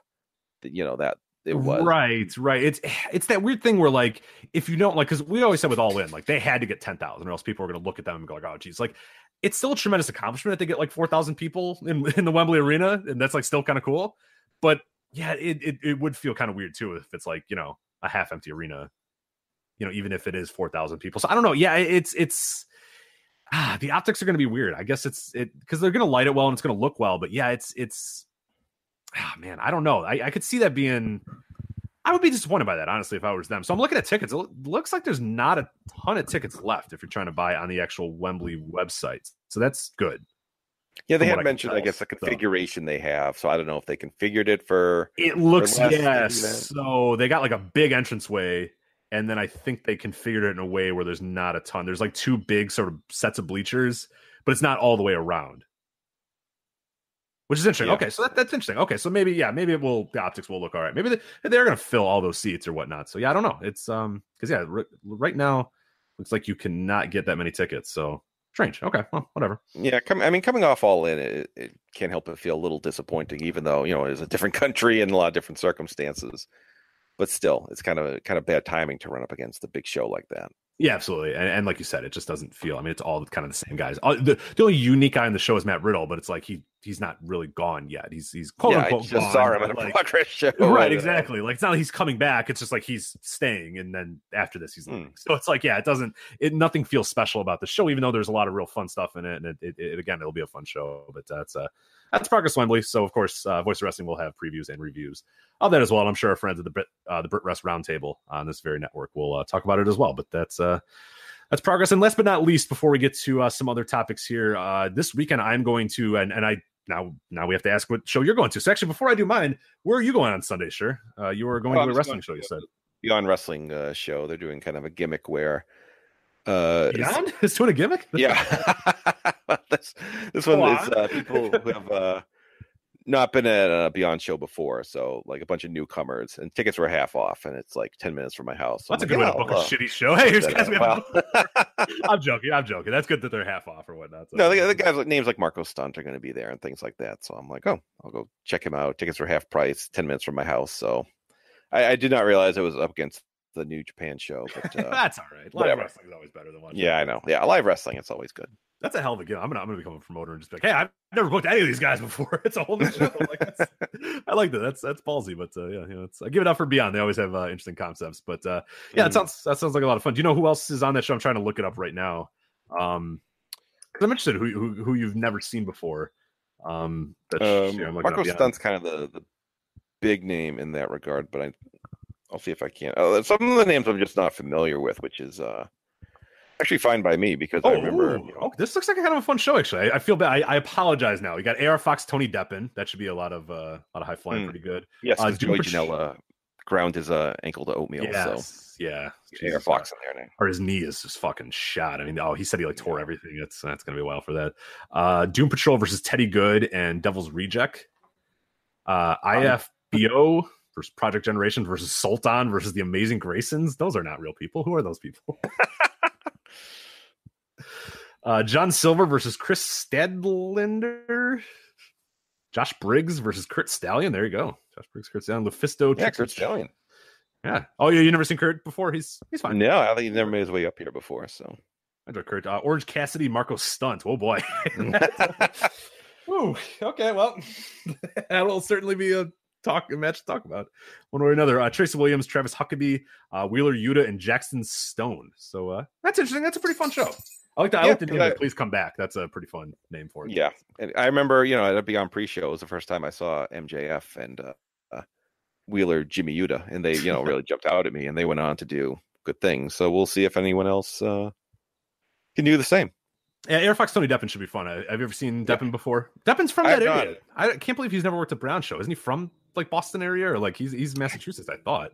I do not know, because he's always he's done game changer stuff, and he's been in Chicago, and I've seen him a few times. So it's kind of amazing that he would not be there. But he should be good. He does a lot of high flying, and Air Fox will try to kill himself because it's Air Fox, so that's pretty good. Have you ever seen Air Fox live?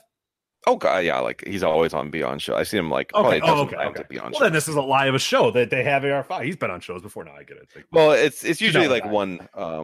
It's one newcomer against one established Beyond stuff because Doom Patrol has been there a bunch. Mm-hmm. EYFBO, John Silver. You see these people all the time. So, all right, so that's cool. So that's the show you're going to on Sunday. Friday night, I'm going to be at the Jin Lynam tournament for AEW. I'm doing the night one. I'm not doing night two. Night two is on Saturday afternoon. I can only go to night one, but looks like I have a pretty fun lineup, and they have a lot of fun participants in this year's tournament. So here are the matchups I'm going to see for night one, and I'll be doing some stuff on the Patreon, patreon.com/Voices of Wrestling related to the tournament, whether it be a lens or an instant reaction after the show or whatnot. I haven't quite decided what I'm going to do yet. All depends on signal and all that sort of stuff. But here's what I'm seeing night one. Sami Callihan versus Moose. DJ Z versus Ace Romero. Sammy Guevara versus Trey Miguel. Air Fox versus Myron Reed. Trevor Lee, Rich Swann. Jimmy Jacobs, Darby Allin. My God, someone will die in that match. I will see a death live in a wrestling show, because those two dudes somehow will figure out who can take as many bumps on the apron as humanly possible before their spines compress. Shane Strickland versus Ray Phoenix. ACH versus MJF. I'm also seeing an AEW tag team titles. You got wrestling, which is David Starr and Eddie Kingston versus Kurt Stallion and Jake Something. So we're all seeing Kurt Stallion this weekend. So there you go. So all seeing Air Fox and all seeing Kurt Stallion. Hopefully they're driving together to save gas. And then AEW Heavyweight Championship match, Brody King versus Pentagon Jr. So Brody King, unfortunately, is the AEW Heavyweight Champion. And Pentagon is facing him. But so that's the tournament there. That's all the names that I said. Trevor Lee, Rich Swann, the winner of that will face the winner of Sami Callihan, Moose. Sammy Guevara, Trey Miguel, the winner of that will face Jimmy Jacobs and Darby Allin. DJ Z, Ace Romero, that winner will face Strickland and Phoenix. Air Fox and Myron Reed, the winner of that will face ACH and MJF. So a lot of fun stuff there. So I'm looking forward to that night one loaded lineup there. It'll be pretty fun to check out. So I'm going to get you to an AEW show one of these days, because I think you would greatly enjoy it. I don't know. I have a strict 1 hour limit. If a show's an hour away from my house, I'm I'm already making the exception for WrestleMania. 14 hours is not going to quite work out for you. All right, fine, I guess. They can come to me. Okay. Well, they're going to Austin. All right, come on. They're working their way around. Well, we'll see. Night two, the quarterfinals, semifinals, and the final, and then some other matches as well. So that's the AEW Jim Lynam tournament. It was really good last year, really good. It's been a great tournament in years prior. Guys really worked their ass off during that tournament, so I expect much of the same for this as well. So it'll be pretty fun to check out and see what happens with that. And then now, Joe, we got kind of the not the non-wrestling portion of the show, but kind of our fun portion. We have questions.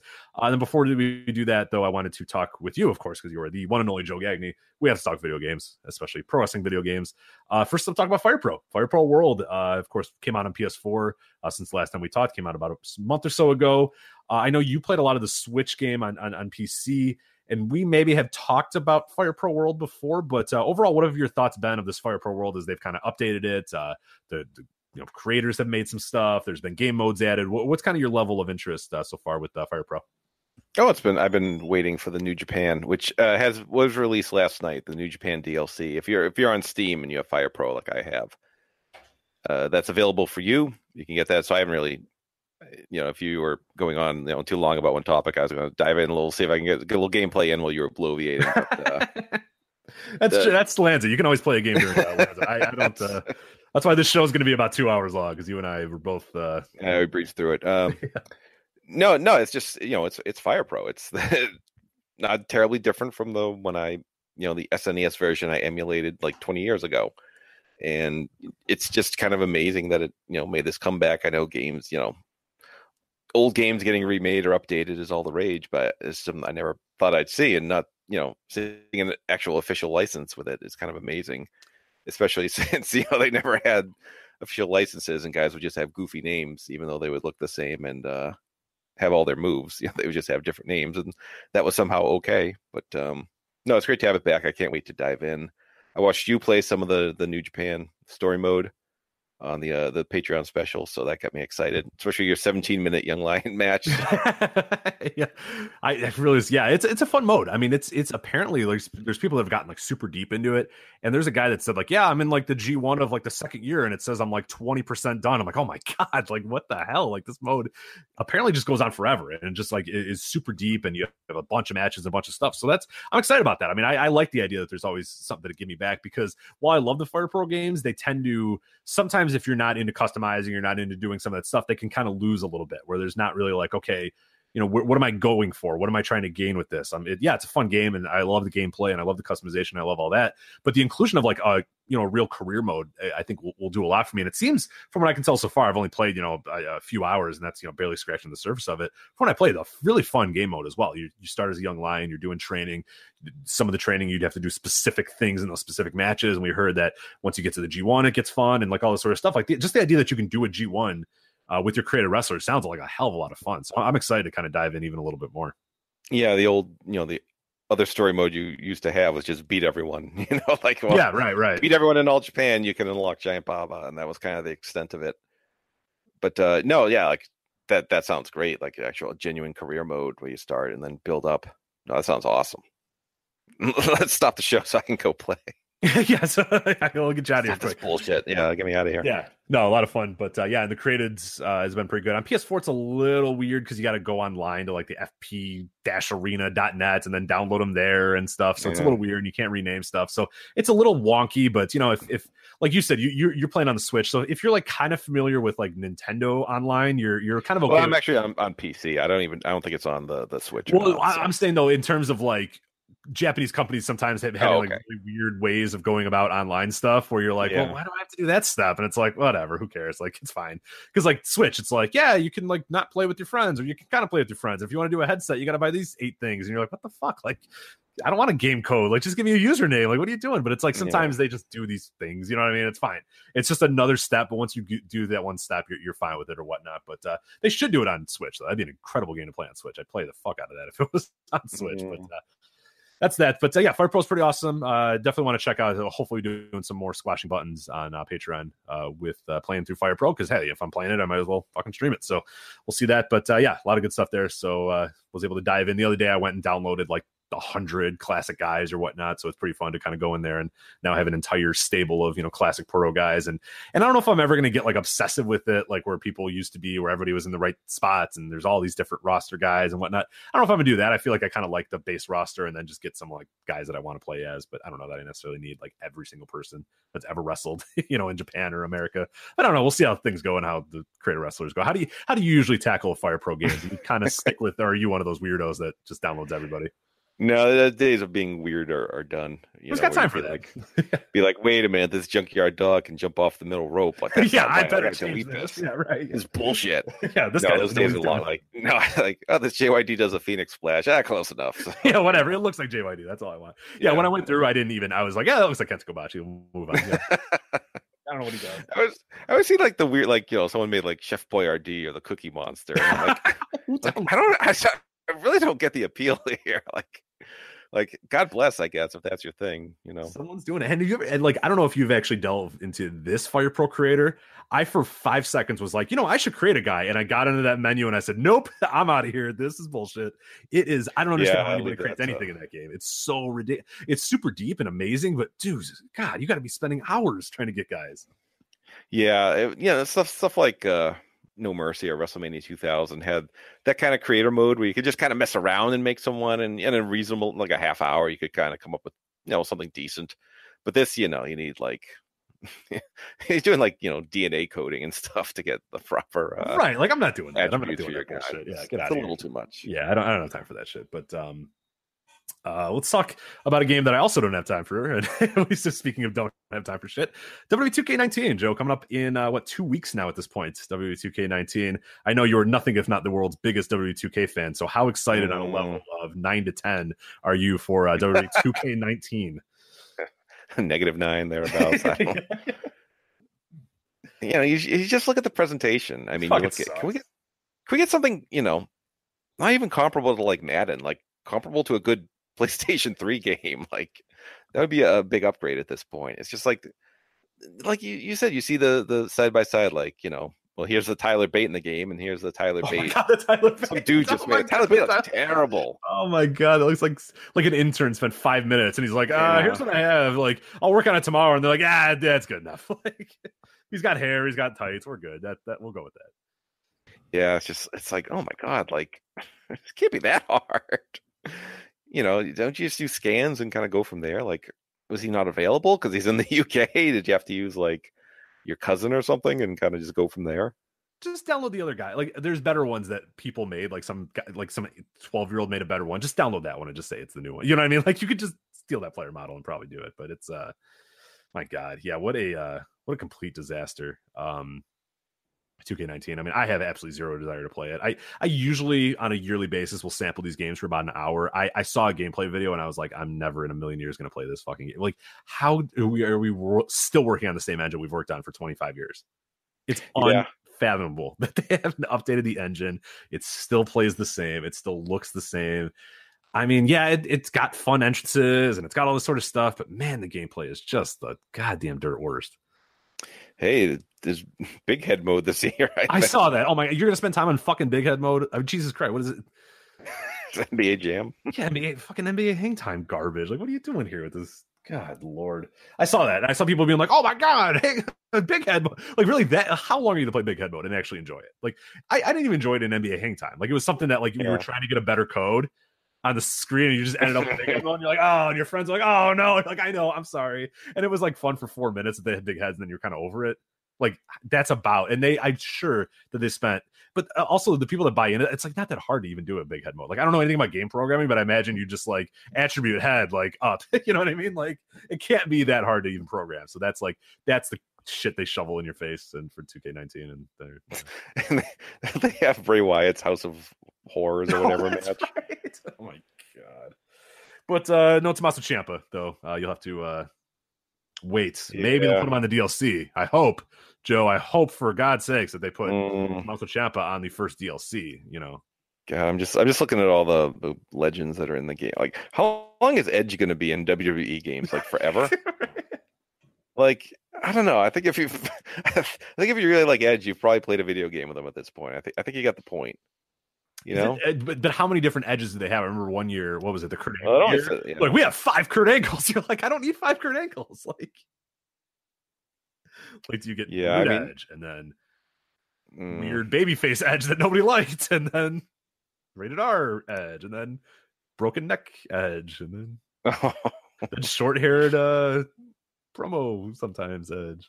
Yeah. Podcaster Edge. Yeah, right. Comes out with it. Oh, Epico Cologne's in this game, huh? Oh God.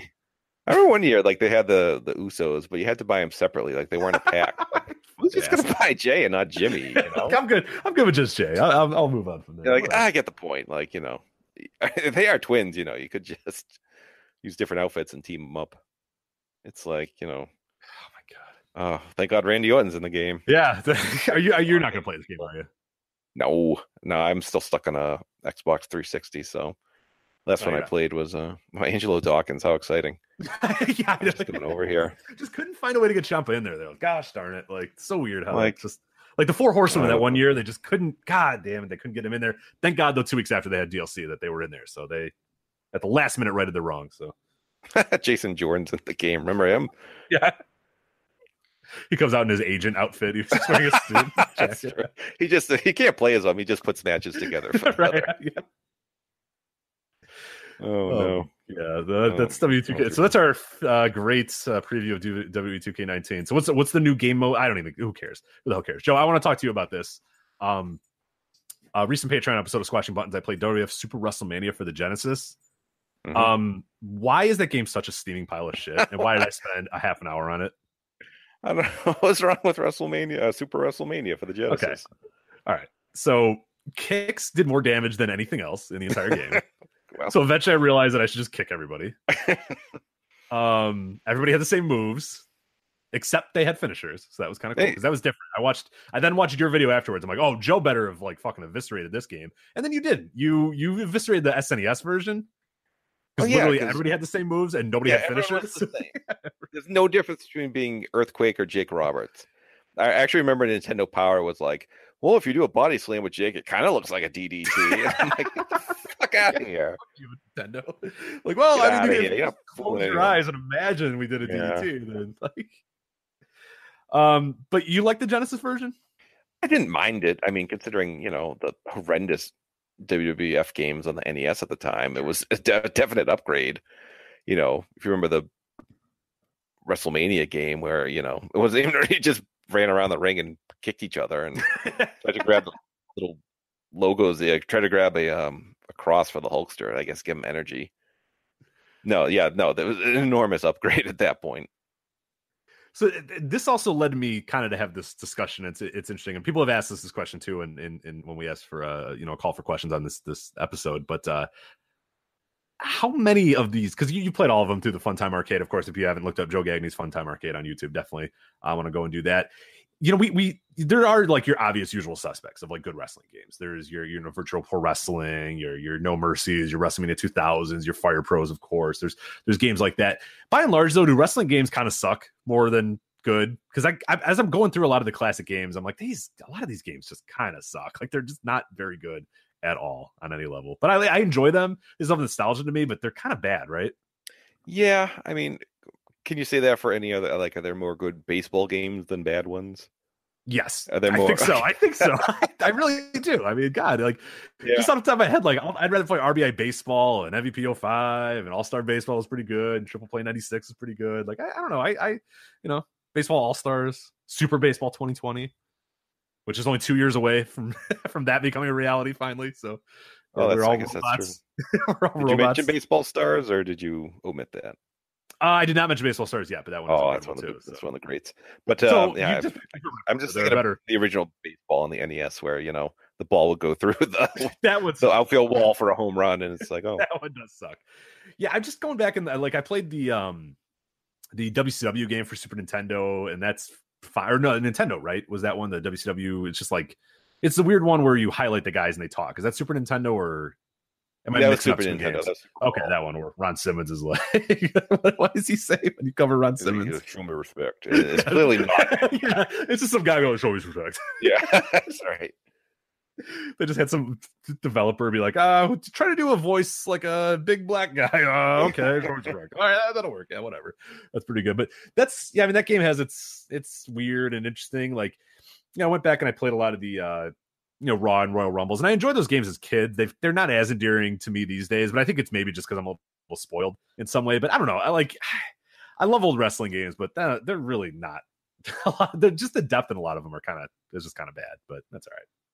Yeah, it's always. I mean, you're trying to figure out how to present a stage contest as an actual athletic game, and that can be a bit of a challenge compared to something like baseball. It's like, well, hit A to swing bat, and you can at least pull that off. Sure. And I think you mentioned it in your series as well. I mean, like the first time World Tour, or even WCW versus the World, but I think World Tour was the first one where like it was so goddamn shocking for American audiences because all you had before was like Raw and WWF Rage in the Cage on Sega CD and like these sort of like even WrestleMania the arcade game. That's one that actually does hold up for me. I enjoy WrestleMania the arcade game a lot, but like. That was it. Like those were your like best ones that you had, and then like that game came out, or WrestleFest, of course, to the arcade. But when World Tour came out, it was fucking mind blowing because that completely. I mean, that game still, I can play that right now in an hour and still have a lot of fun and play for 4 or 5 hours or whatnot. But it's just like it's amazing how, and I think you mentioned as well how transformative that game was to the American audiences because we had just gotten really kind of shit before that. Yeah, that was such a quantum leap, and wrestling made the great leap to 3D gaming. We'd been so used to 2D before that, it made it so gracefully. And that was the kind of game where they, it's one thing to put in things gamers expect, but they kind of like put in things I didn't think of. Like I remember Scott Steiner had the screwdriver. I'm like, oh yeah, that is a movie uses, not all the time in the US, but sometimes, and they actually remembered that and pulled that out, and that's that's really awesome.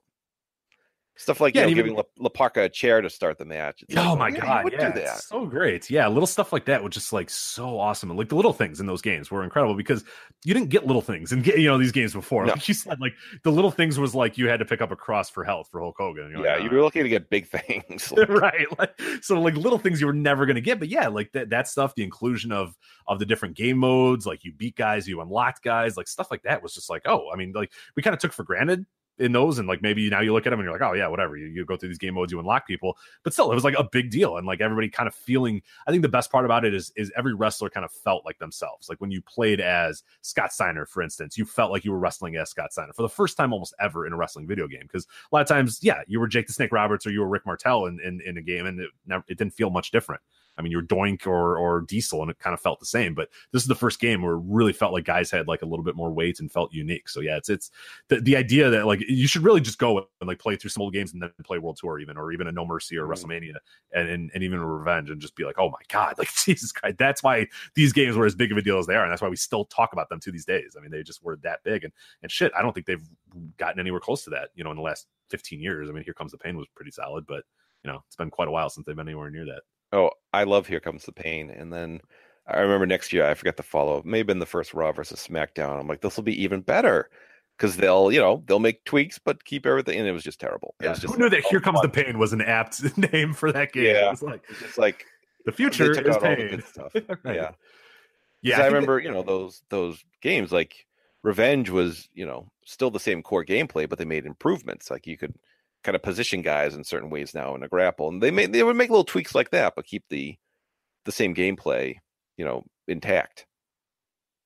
Yeah, as I've gotten a little bit older, I mean, I loved WrestleMania 2000, probably my favorite for a long time. But as I've gotten a little bit older, I No Mercy I still really do love, but for whatever reason, like Revenge has just moved up my ladder a bunch. I love Revenge. I think it's the roster more than anything, because the WrestleMania 2000 roster, yeah, WrestleMania 2000 is a better game, but like I just hate that roster because it's like playing as the Godfather all that much. Yeah, it's like the dirt worst of WWF. Like I hate that era of WWF, and it's like half the roster is just guys that the Godfather and Midian and Pat Patterson and Michael Hayes in his dry fit t-shirt, and like I don't want to be any of these people. These guys all suck. Like, yeah, of course you got your Mankind's, your Takers, your whatnot, and that obviously improves in No Mercy, because then you add like the Radicals, and you add Kurt Angle, and you add Taz, and you have all those guys. So that's why No Mercy really stands out. But man, Revenge is just like the best roster to me. I love that roster of Revenge. It's just perfect, like bloated WCW roster combined with a little bit of the holdovers from World Tour and stuff. It's just, yeah, I love that Revenge, and Revenge is just so smooth too.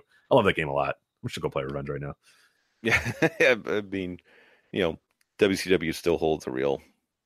A lot of people are still fans. Remember the good old days of WCW, and that's that was their pinnacle. It's weird how their video games kind of mirrored their fortunes in real life, because when you had World Tour, they were on the ascend. You had Revenge, was probably around their apex. Oh, then you had Mayhem, things starting to slip a bit, and then you get into Backstage Assault, and where it's just the pits. So yeah, but no, a lot of. I mean, Revenge came out when I was in college, so you always had endless battle royals at that point. Which did you do pinfall battle royals? That's what we always did, which was we did that, but you kind of, which I would kill to have the amount of time that I had then. We were like, sweet, this match is gonna take 5 hours. Like I cannot wait. Yeah, what I mean, like time. Yeah, like hell yeah, dude. Like I'm coming over Saturday night and we're doing a battle royal with pinfalls or whatever, just submissions or whatever. And that was fine. Like we were totally fine with spending 5 hours doing that. Now, like my same friends were like, yeah, I think in in November I should have like a few hours to hang out. Like what the hell happened? Like, God damn it. Like I hate getting old. That's great. But Revenge is pretty incredible. I always had a friend, hopefully you didn't have a friend like this, that was liked the Nitro and Thunder games better than Revenge, and I stopped being friends with him because of it. So I remember someone was like, I don't know if that's been here. I had to get this Revenge game, and he's like, well, I hear there's new games coming out on the PlayStation. Maybe you want to get those instead. I was like, Nope. Like, nah, I'll stick with this. And yeah. But they talk when you do the selection screen. Oh, okay. Well, That game's fucking garbage. Oh, I hate that game so much. All right, let's get to these questions here before we wrap things up. We'll go kind of quick on these guys. We asked for your questions on Patreon and the forums, voicewrestling.com/forums. So we'll start with our Patreon questions first. John Carroll asks, the host of Wrestling Omakase on this very network. So John asks, are you leaning in any particular direction for the two major single wrestler categories right now? Wrestler of the Year and Most Outstanding Wrestler. That's in the Wrestling Observer Awards. Joe, any guys standing out for you for Wrestler of the Year or Most Outstanding Wrestler thus far? Outstanding. I mean, this has been a crazy year for in-ring wrestling. It could go to, there's 10 names you could say, and I wouldn't argue much. Wrestler of the Year is tough because you would think it'd be Kenny Omega's award to win, and he probably will, but I feel like we're a couple days away from having to stage an intervention about his title reign after two, not like, I liked the Ishii match, but I think that's kind of the worst match those guys could have together. They kind of hit the floor in a way, and, the stuff like yelling about Tanahashi and his match style and stuff like that, I think like, oh, this is not helping your Hall of Fame candidacy. You're not right. Picking at the right moment here. So I don't know at this point. I mean, I'm kind of with you. It's wide open. It's really wide open. When I was thinking about this question for a while, and I was like, I don't know that I have names. Like, I think I have a bunch of names. Like, Most Outstanding, I could give you 10 guys. I could give you an Omega. I could give you an Ishii. I could give you, even a Walter type. I can give you even an Ospreay who's had some great stuff that I've really liked throughout the year. And man, there's a lot of guys that have a Most Outstanding case. Guys that have had incredible years, top to bottom, all across the world. I mean, it's been just a great wrestling year. All over the place. Wrestler of the Year, though, like who is, not only had a great in-ring year, but had a great business year and stuff. Like, I mean, it's such a weird year because we've seen some transformative shows. We've seen Cody and the Bucks, do this all-in thing, which was a tremendous success and could be, justifiable when you're talking about like, guys that really mattered in terms of the business of pro wrestling. A Kenny Omega type, as you mentioned, you could go to. I mean, there's just so many guys to go for these. I don't know. I have a real tough time. I'm hoping that it becomes a little bit more clear because I hope it's not as difficult as it is now. But I cannot whittle it down to like just a few names. I mean, I have probably 10 names for each of those guys, and I don't know that I could vote any one of them over the other right now. It's kind of tricky. Knocked Out Entertainment asks, what promotion do you want to see CIMA and his crew invade next? So people have not been following CIMA and the Strong Hearts crew, the guys that broke off from Dragon Gate. They've been in DDT. They've been in Wrestle One. They're showing up all over the place. Where next do you want to see CIMA and his boys invade? Go to Pro Wrestling Noah, so there's a little bit of life there. Yes, I like it. Yeah. So, I was gonna say like Evolve. That'd be pretty sweet too, to like just add a random injection to like Evolve Wrestling somewhere in America or what, like AW. Come on AW, guys. That'd be pretty sweet. I invite you to come to AW this weekend. No, I like pretty much anywhere. I think that like these guys are adding juice anywhere they're going. I mean, Wrestle One has been as interesting as it's ever been with these guys there. DDT, I'm pretty interested to see what they did. I've heard nothing but rave reviews about what they've done in DDT, and yeah, I mean, pretty much anywhere. And PWG apparently they had a pretty good weekend at Bola as well. A few of the guys, T-Hawk and Shima. So yeah, I don't know. No would be a great option. That's actually a really fun one. I like that idea. I don't know, Dragon Gate might be nice to inject some life into it. I don't know. What about that one? That bridge might be done, but if you're looking to invade and inject some life into a company, Dragon Gate might be a fun one to do. No, DDT is really fun. I mean, that's a really cool way to get them involved. But yeah, I think no would be really good. And then maybe somewhere in America, I don't know if Evolve's really the right spot for them, but I don't know where else you put them really in America. I mean, maybe one of the Europe promotions would be pretty cool. To see them kind of come in and do some stuff, but everyone's kind of co-opted one way or another, so it's hard to find like a good spot for them. Maybe like Australia they go, but no, I like Noah the best. That'd be a lot of fun for what them and Noah. Dalton Bailey asks, what are your power rankings so far for what's announced for WrestleMania weekend? So in terms of stuff going on WrestleMania weekend, we've heard that DDT's coming. We've heard that WXW is coming. You got the WWN Super Show. You have Evolve. You got Joey Ryan's Spring Break. You have the huge show, Joey Ryan's Penis Party. Of course, that should be number one on everyone's power rankings. I'm sure it'll be on yours. ROH, New Japan, TakeOver, WrestleMania, all that sort of stuff. We don't have to rank every single one of them, but maybe what are the standouts for you? What's a show that you're definitely 100% going to have to go to this WrestleMania weekend?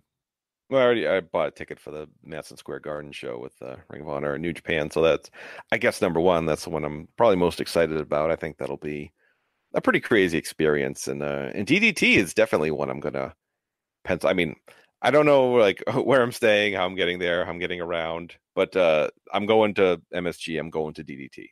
Okay, so you have the exact same path that I do. I bought my MSG tickets, and the second the DDT tickets are on sale, I'm going to go buy those, and that's it. Like every other one, I'm just going to show up to.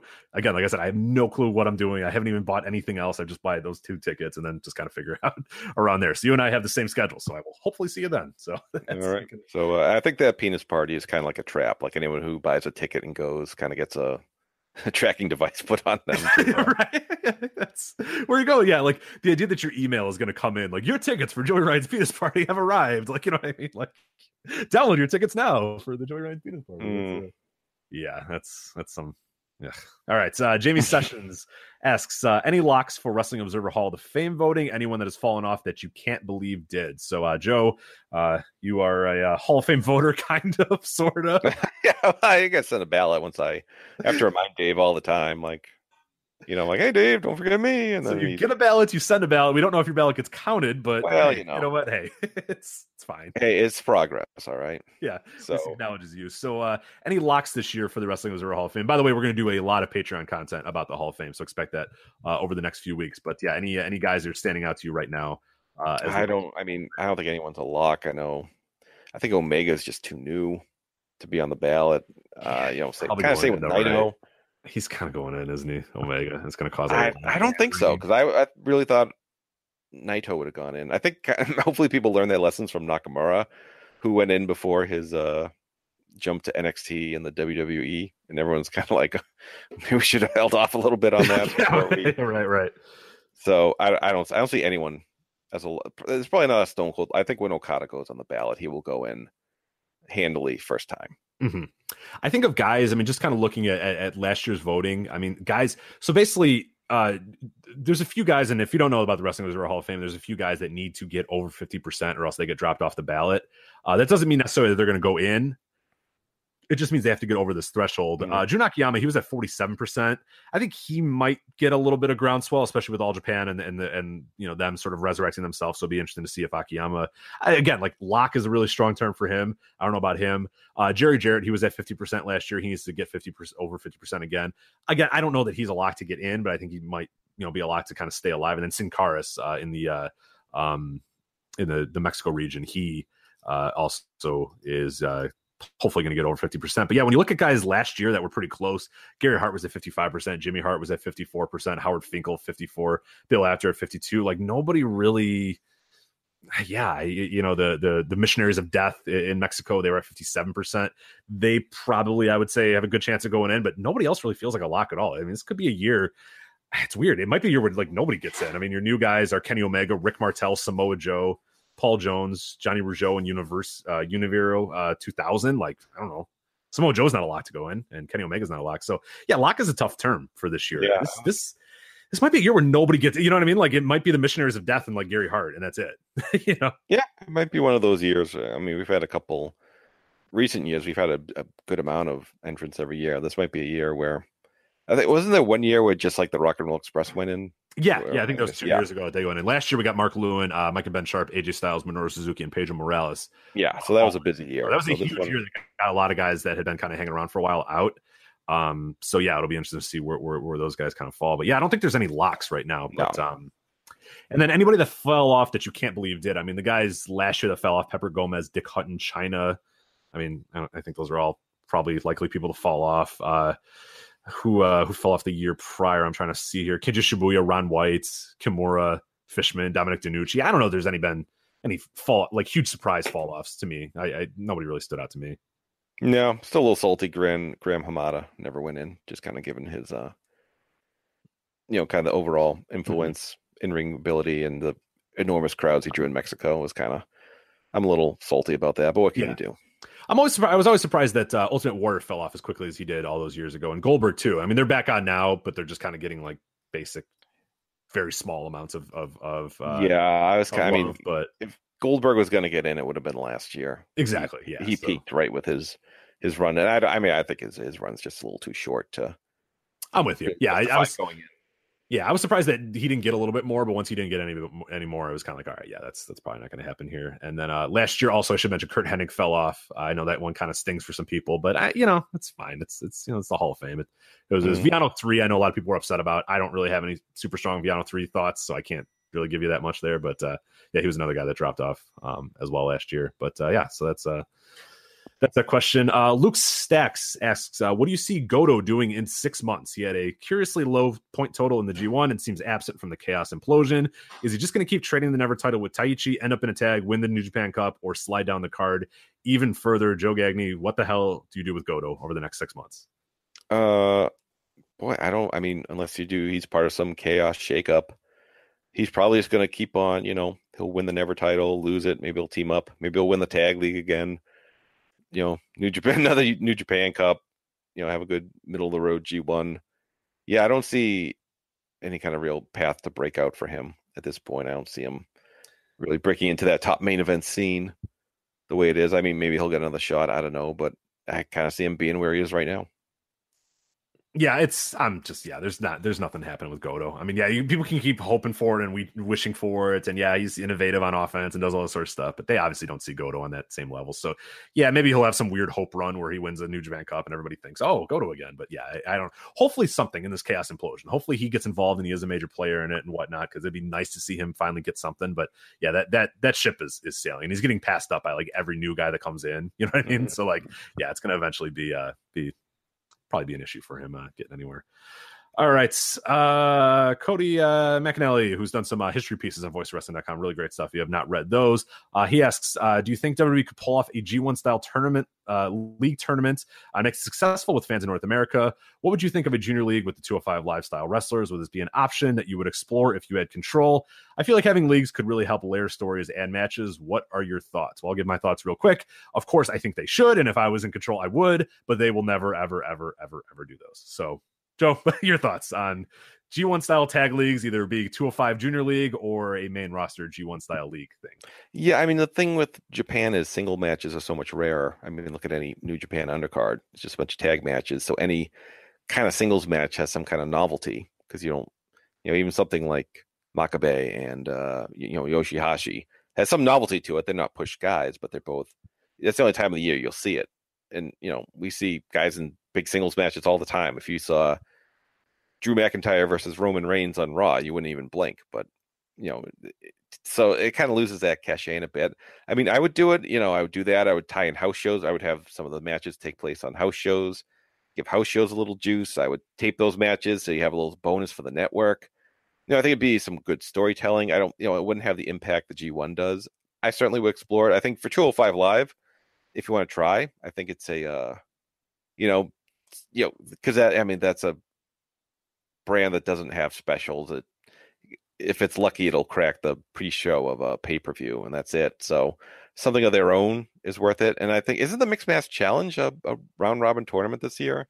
If I'm remembering. So there you go. You can try it that way. Did it? Yeah, they're kind of doing it, but they're kind of doing it now. Still content, like you said. I think the big reason why it's so important in Japan and why it's done so much better is because, like you said, singles matches are different and unique and special.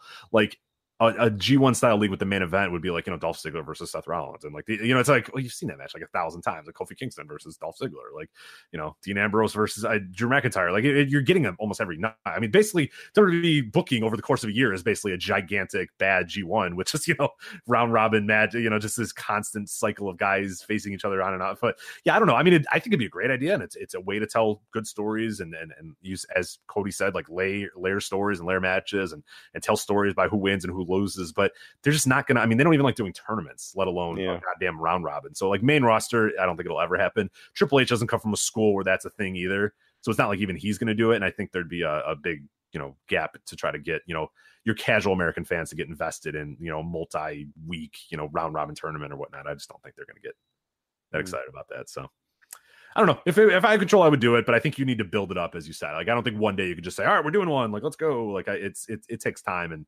carefulness to do that. So all right, David Nevitt asks, seeing as it is in the news with countless top indie talent in Canada banned from the US for 5 years for floating visa rules, Is it now actively stupid to even take bookings in the U.S. considering the risk that I assume will affect employment opportunities or prospects down the line? So David asks, if you're from Canada, would you even bother coming to American indie shows? What do you say? I mean, given the very stern penalty you can pay, I would imagine not. I mean, I would try to. It's tough because I know Josh Alexander talked about he spent like thousands of dollars, with a lawyer to try to get a working visa.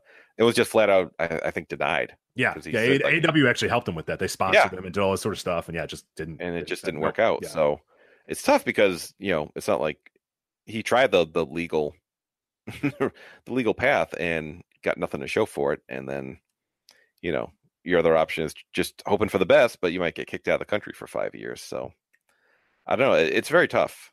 I think, I think they should loosen that for, much like music copyright, they should loosen these laws for wrestling.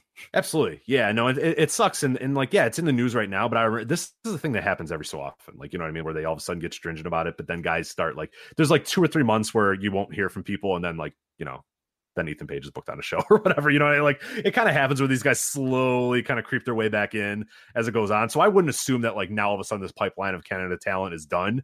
It's just going to be done for a little while and then maybe they'll come back in. But yeah, I mean, if I was them, I mean, it's a real big risk. And with so many opportunities in other countries in Europe and Japan and whatnot, it might just be worth it to say, forget it. I'll just do these shows elsewhere and not really do the America. Yeah, it'd be nice overall for the rules just to get lessened, but or the punishments to get lessened. But yeah, I think for a while you're going to see a drop off in Canadian talent, but then these guys are always going to take that risk. You know what I mean? The payoff can be pretty high even with the big risk. So yeah, people stay cool for a little bit and then they'll probably come back up. And we had the same thing a few years ago when Ethan Gabriel Owens was coming over and Alexander, as you said, would be coming back and forth. And what is it, Salisa Sparks or whatever was the other one too. This happens all the time. So yeah, I don't know. People will come and go and then kind of decide.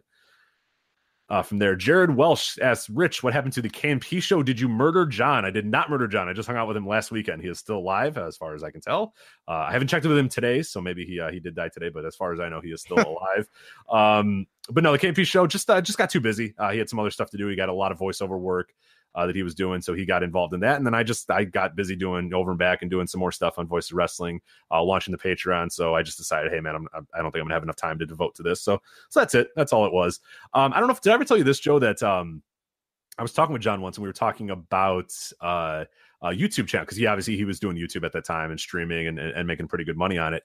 And he'd spent 15 minutes describing a wrestling video game channel. And at the end of his describing this, I was like, "Is it Joe Gagne's Fun Time Arcade?" He's like, "Oh yeah, I love that one." I was like, and then I dropped I did the worst name drop ever. I was so embarrassed. I was like, "I know him." And he's like, "Really?" He lost his mind. I was like, "Yeah, I talk to him all the time."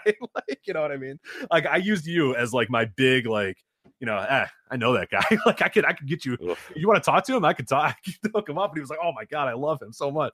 He's great at that or whatever." And I was like, "Yeah, I know him." It was a weird. So I just thought you would like to know that you got dropped confidently too. I felt "Oh, dude, this is going to be the ace in the hole." Is yeah, I know that Joe Gagne guy. I talked to. I think I have his phone number actually. You know what I mean? One of those things. But yeah, there you go. So you were a celebrity for that night. How embarrassing for you. Yeah, I'm sorry. Yeah, it's really the lowest of the low I've ever done. Brie Bella thoughts. This is from Brandon Gordon. Brie Bella thoughts. Do you want to get into this Brie Bella thing? I don't. Sure don't. Yeah, I really don't want to. Listen to literally every other piece of wrestling audio this week to get Brie Bella thoughts. I'm done with it. I don't care. Whatever. We're just gonna move on. What is your MLB playoff hot takes, Joe? I forget. Are you a big baseball fan? Yeah, it was certainly enjoyable watching the Red Sox this season, although I have a bad Jesus Christ, goddamn juggernaut. Yeah, I have a bad feeling they might make their usual early playoff exit, which would with Chris Sale hitting a whopping 90 with his fastball last night. I'm like, oh boy. Oh, did that really happen? Oh no. Yeah. The manager is like, well, that ain't good. So that's not good at all. Well, yeah, we always were wondering when Chris Sale's arm was going to fall off. So apparently that's after June. Yeah, so there we go. We finally they're resting him, but I guess it just didn't help. So hopefully they'll score 10 runs a game and it won't be much of an issue. Yeah, they are capable of doing that, so that maybe that'll do it. But so I guess that would be your hot take, that the Red Sox, the juggernaut of the Red Sox, bows out early. I think my hot take is the Brewers. I really think the Brewers are a really solid team, top to bottom. I'd be really interested to see. We see a lot of times that what will keep teams alive is home runs and a good bullpen, And that's that's Oakland is another one too that could really make a big run, and Milwaukee too. I think both those teams could make pretty big long runs, even though they aren't probably the favorites in either of the leagues. But I think those two guys, even though I know MLB would do everything they can to prevent an Oakland Milwaukee World Series. I do not think it's going to happen, but I think like they will send something to make sure that does not happen, because that would be not great for baseball. But I would enjoy that. But no, I'm not saying that either one of both of them are going to make the World Series or whatnot. But I wouldn't be surprised if either of those two. So that'd kind of be my hot take is watch out for Oakland and Milwaukee in the AL and the NL. And your hot take is that Boston bowing out because Chris Sale's arm fell off. And but they still can score like 19 runs a game, so that might. Here's hoping. Yeah, I don't know. All right, Brandon, you had a third question. It seems kind of greedy, but we'll answer all of them because I didn't answer your Brie Bella question. Your opinion on New Japan's performance under Harold May so far. So what do you think of Harold May's presidency, Joe? I'm glad he's taken a step back and he's not, we don't see him involved in angles during shows anymore. So, but I mean, besides that, it seems kind of like business as usual for New Japan. I can't really speak on that, but I'm glad he's not like a 6-man champion right now or anything. Yeah, that's yeah, I mean, I'm glad that he's not as public facing as he was for the first few months, but I guess it's been fine. I mean, I know that like, he banned like Lance Archer's spitting entrance, which is fine. Like, I don't really care all that much. There has been a little bit more of like Americanized angles and stuff. And I don't know if that's just because of the time and it was probably going to happen anyway. And maybe Harold May has nothing to do with that. It's too hard to tell, man. He's been, what is it? 3-4 months that he's been really at the helm. So who knows? Like, this will be a good question to ask in a year. Like, so far, I think it's been fine, but yeah, talk to me again in a year and we'll see kind of what he had his fingerprints on. Cause it might be a thing where, some guys come in and they immediately start making changes, or some guys come in and say, hey, do whatever you're going to do. But then like, let me just kind of see what the lay of the land is and then figure it out as we go. So yeah, it could be a situation where he's just kind of letting things go as they go. And then, in 5-6 months, then he says, okay, well, here's what I want to do, or here's what I think we should do. So we'll see in about a year. I think so far positive, I guess, but yeah, it's really hard to say. It's been so early. Jonathan Mai asks, do you think the athletic subscription model combined with poaching the top local writing and reporting talent is sustainable? And would we ever get to the point where we see such an entity work in pro wrestling journalism? Joe, what do you think of the athletics model and if it could work in wrestling? I'm not. I'll defer to you on this topic here because I'm not super familiar.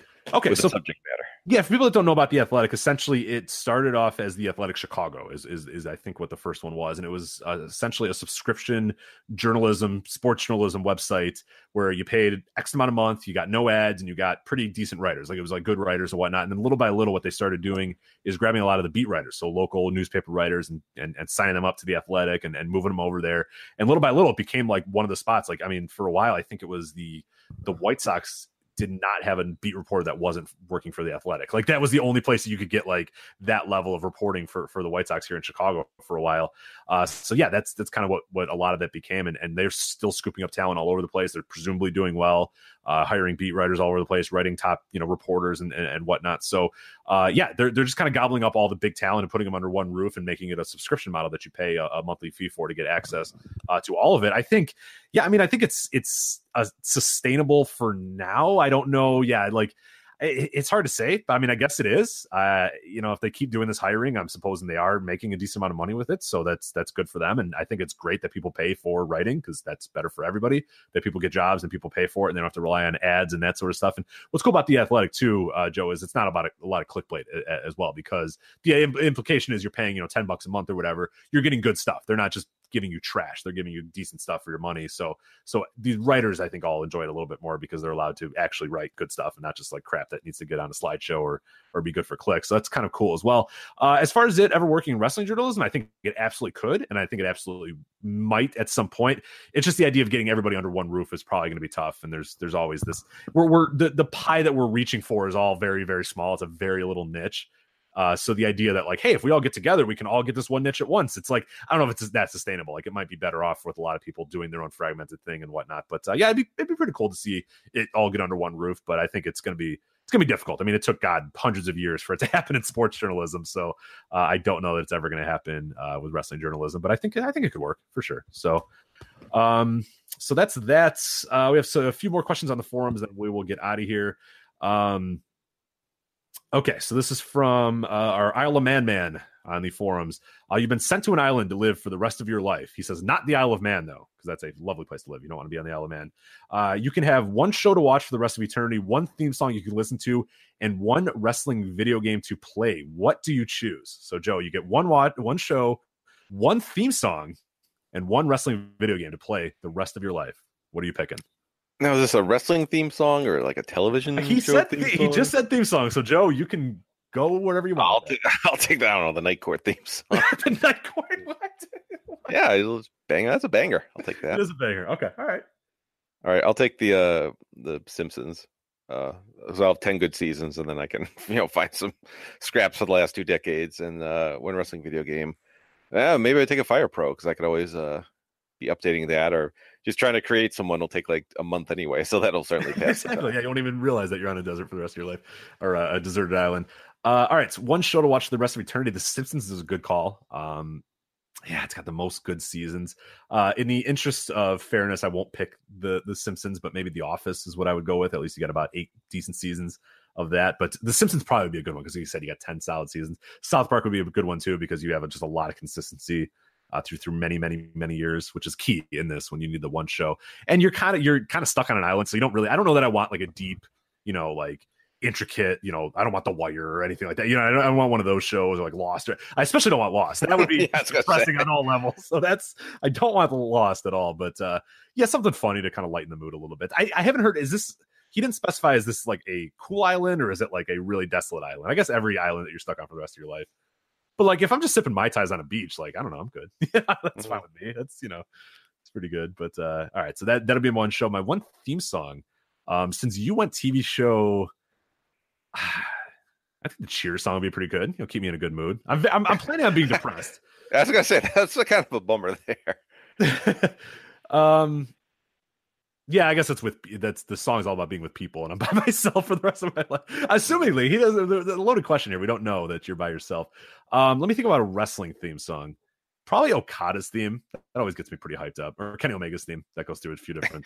He's going to do poses and hope. Yeah, exactly. Someone sees you far away, like right. Or hope money just rains down. Even though I don't need money, I guess. I was going to say, yeah, I don't need that. So if you have to do a wrestling theme song, Joe, which wrestling theme song would you pick? What 30-second loop would you want to hear for the rest of your life? Oh, God almighty. Yeah. I don't know. God, that's a tough one. I don't know, real American pops in my mind. I don't know why. Maybe I'll be all tan like the Hulkster. I could just. That's true. Yeah, a little Hulkster. You can just do ear cups to the ocean or something. Yeah, I'm trying to think of what. Hakushi's theme would be nice, even though it just depressed me to no level. But I do love that theme a lot. One wrestling video game. Do the Islanders have theme music? The Islanders. You're right. Yeah, maybe like. That'd be a pretty fun one. One wrestling video game to play. Oh no, actually, the Fabulous Rougeaus would be my one because then I'd just be joyous every moment of my life. One wrestling video game to play, as the aforementioned Revenge, I probably would pick and move that on there. So, all right. Lawson Leone asks, also contributor to voicewrestling.com, your top 5 favorite. He asks a bunch of categories here. We're not going to do every one of these categories, but I'm going to ask you RPGs, role-playing games. Joe Gagne, your 5 favorite role-playing games of all time. You only get 5, though. You only get 5. Yeah. So I'm strict on that 5, so go ahead. Oh, the one set in medieval times where you have to. I don't know. I don't play RPGs. Chrono Trigger? Is that what you're thinking of? No, aren't they all set in medieval times? No, God damn it, Joe. Golden Axe isn't an RPG. I know, it's not an RPG. It's a beat 'em up. Yeah, I don't like RPGs. I don't like having to wait my turn to kick some ass. I've actually gotten more into RPGs as I've gone on in recent years. I don't know why, for whatever reason. Even though I have less time than ever, I now want to play RPGs a little bit more. I don't know if I can come up with a top 5 favorite. Chrono Trigger is probably my number 1. I think we're legally obligated to say Earthbound. So I've never played Earthbound, to be honest. So I've never had it.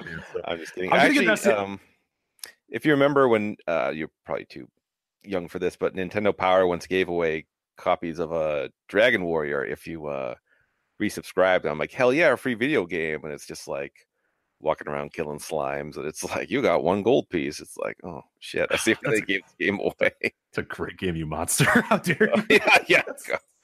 Oh, I want to squashing buttons of you grinding endlessly your way. It's grind as fuck. Yeah, I played the what was that? They re-released a Dragon Quest game for the 3DS. I forget which one it was, 8 or something like that.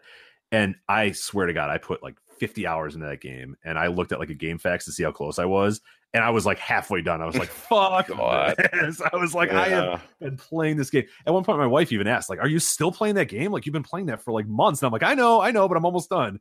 And she's like, all right. And then I look and I'm like, wait, I'm not almost done. What the fuck? Fuck this game. Like, I don't have time for this anymore. This is garbage.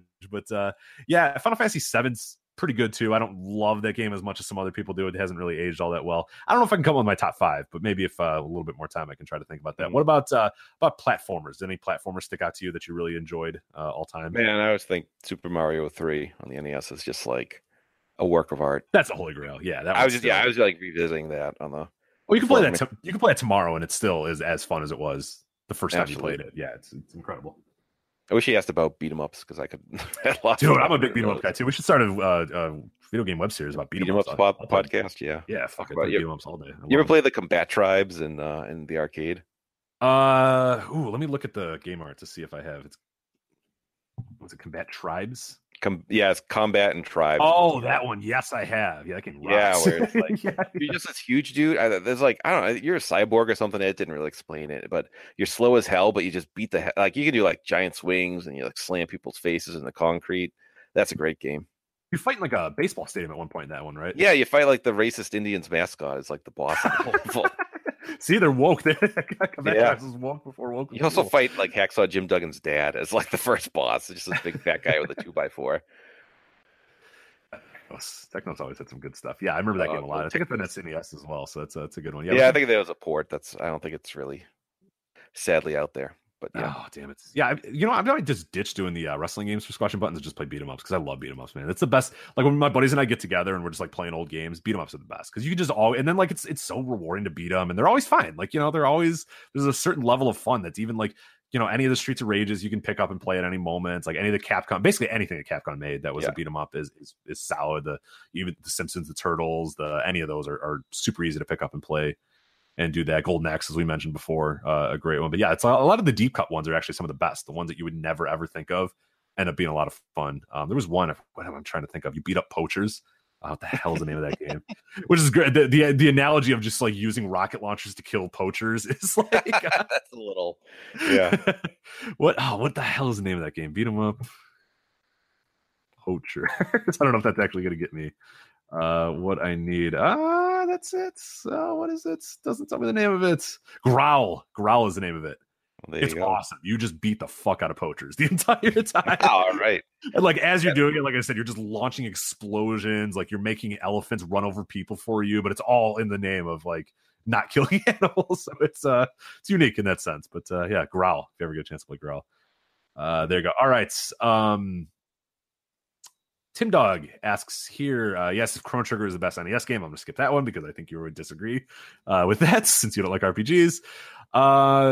You and Joe, I think he refers to Lanza, but we'll use Gagne as a standard. Always say that WWE has put themselves in a position where booking doesn't matter. But what happens in a few years when these new TV contracts are up? If ratings keep declining and the booking keeps pushing away fans, do you think WWE should be worried about getting a way lower TV deal? What can WWE do to keep their company as profitable as it is now?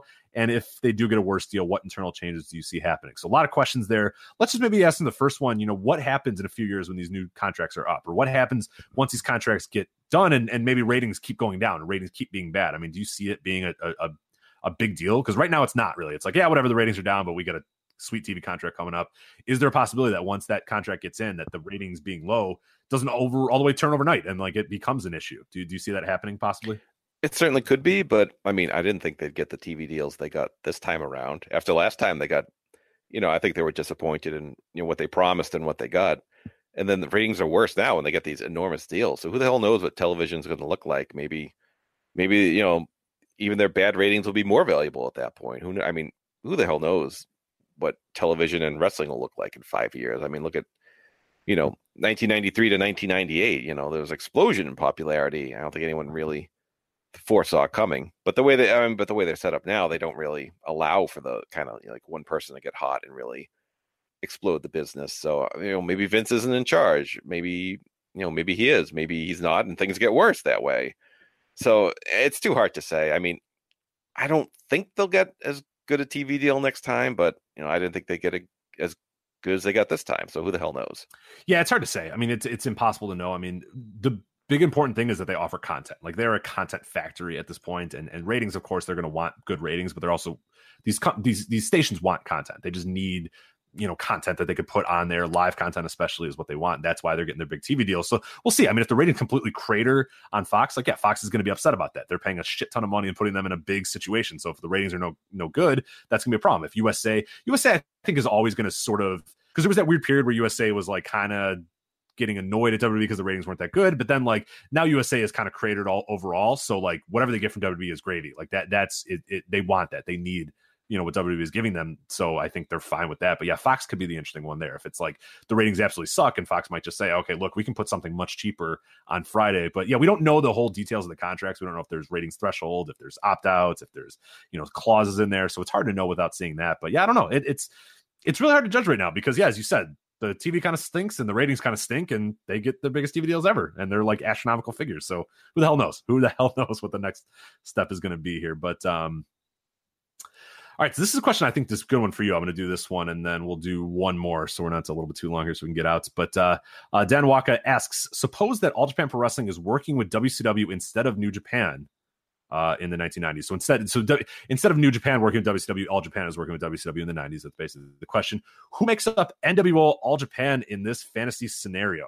What WCW scrubs would you like to see make their way into the Champion Carnival to job in brutal beatings and just fake Sting challenge for the Triple Crown Championship at some point?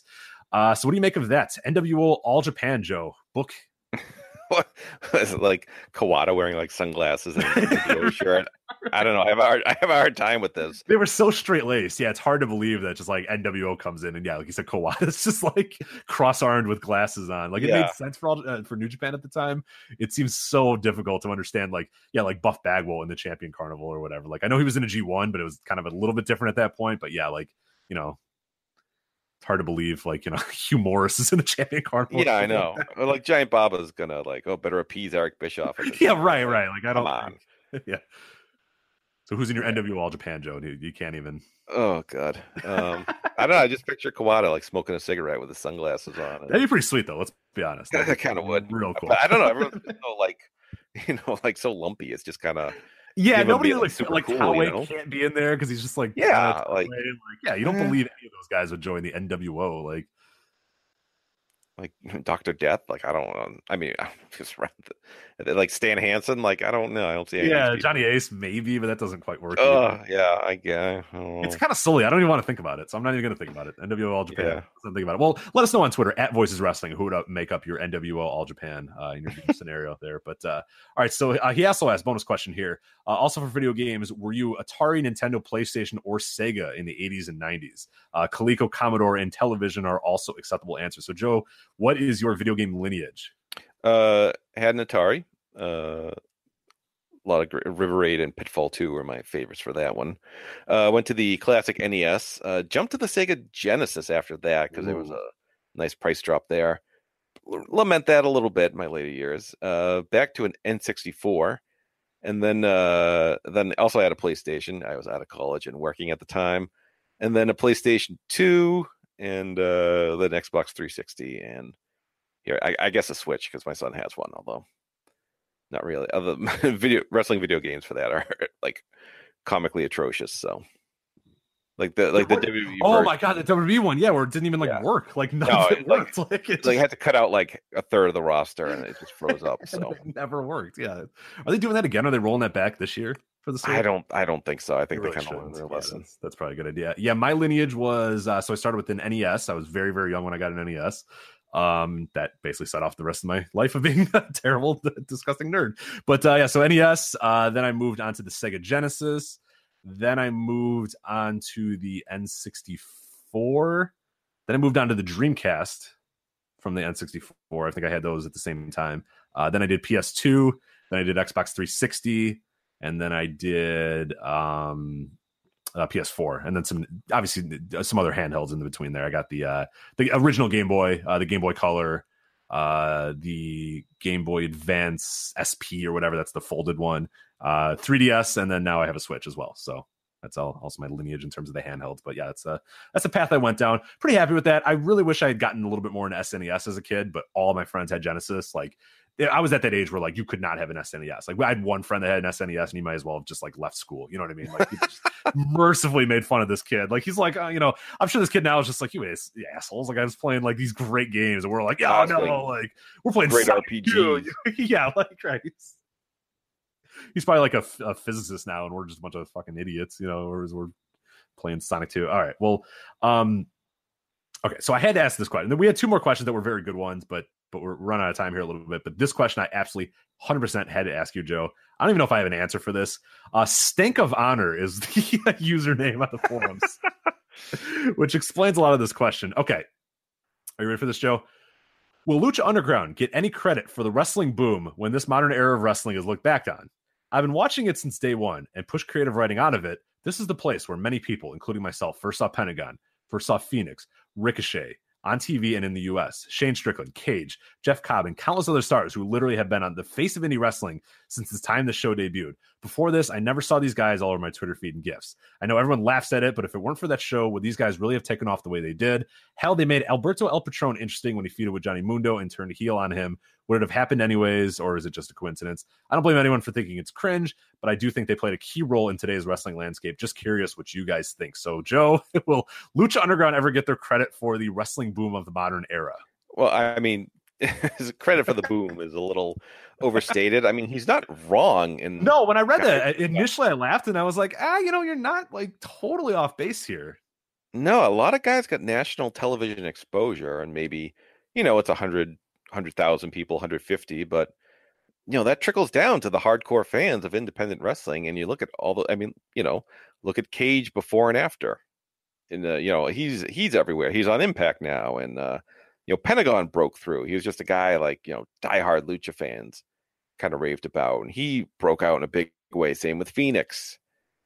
Jeff Cobb, got that from being Monster Matanza. I guess I'm unmasking now, but he got kind of pushes. I know. I just want to fit in, So yeah, they do get credit for that, but I don't. When considering we have to really stop and think about it, they probably won't get the credit I guess they deserve. But a lot of things you can fault about it, and I've also watched it since episode 1. They've had a good eye for talent. It's kind of what they do with them at times. I mean, they also had a bad eye for talent. Seeing too many Cobra Moon matches for my lifetime, but so be it. Yeah, it's the show's absolutely just kind of like horrible. Jack Evans was killed, by the way, in this last episode, in case you didn't know. Yeah, there's just been a enormous death toll this season. But yeah, the numbers are really stacking up. Yeah, they've really put a number on this roster. But Phoenix and Pentagon, they absolutely 100% deserve credit for kind of breaking those guys out onto the scene, and especially in season 1. I think season 1 was a big deal. I think a lot of guys broke out in season 1 and got some stuff. Jeff Cobb, I think they should deserve a little bit of credit for a Jeff Cobb type. Cage, like you said, I mean, yeah, ardent PWG fans knew about him, but he really broke out a big way. Shane Strickland, yeah, I'll give you credit for that one too, because he was a guy who was just kind of floating around. I mean, that's part of his Evolve angle right now, is like, yeah, I was here and you guys just like didn't want me, and now I'm the champion and everybody cares about me.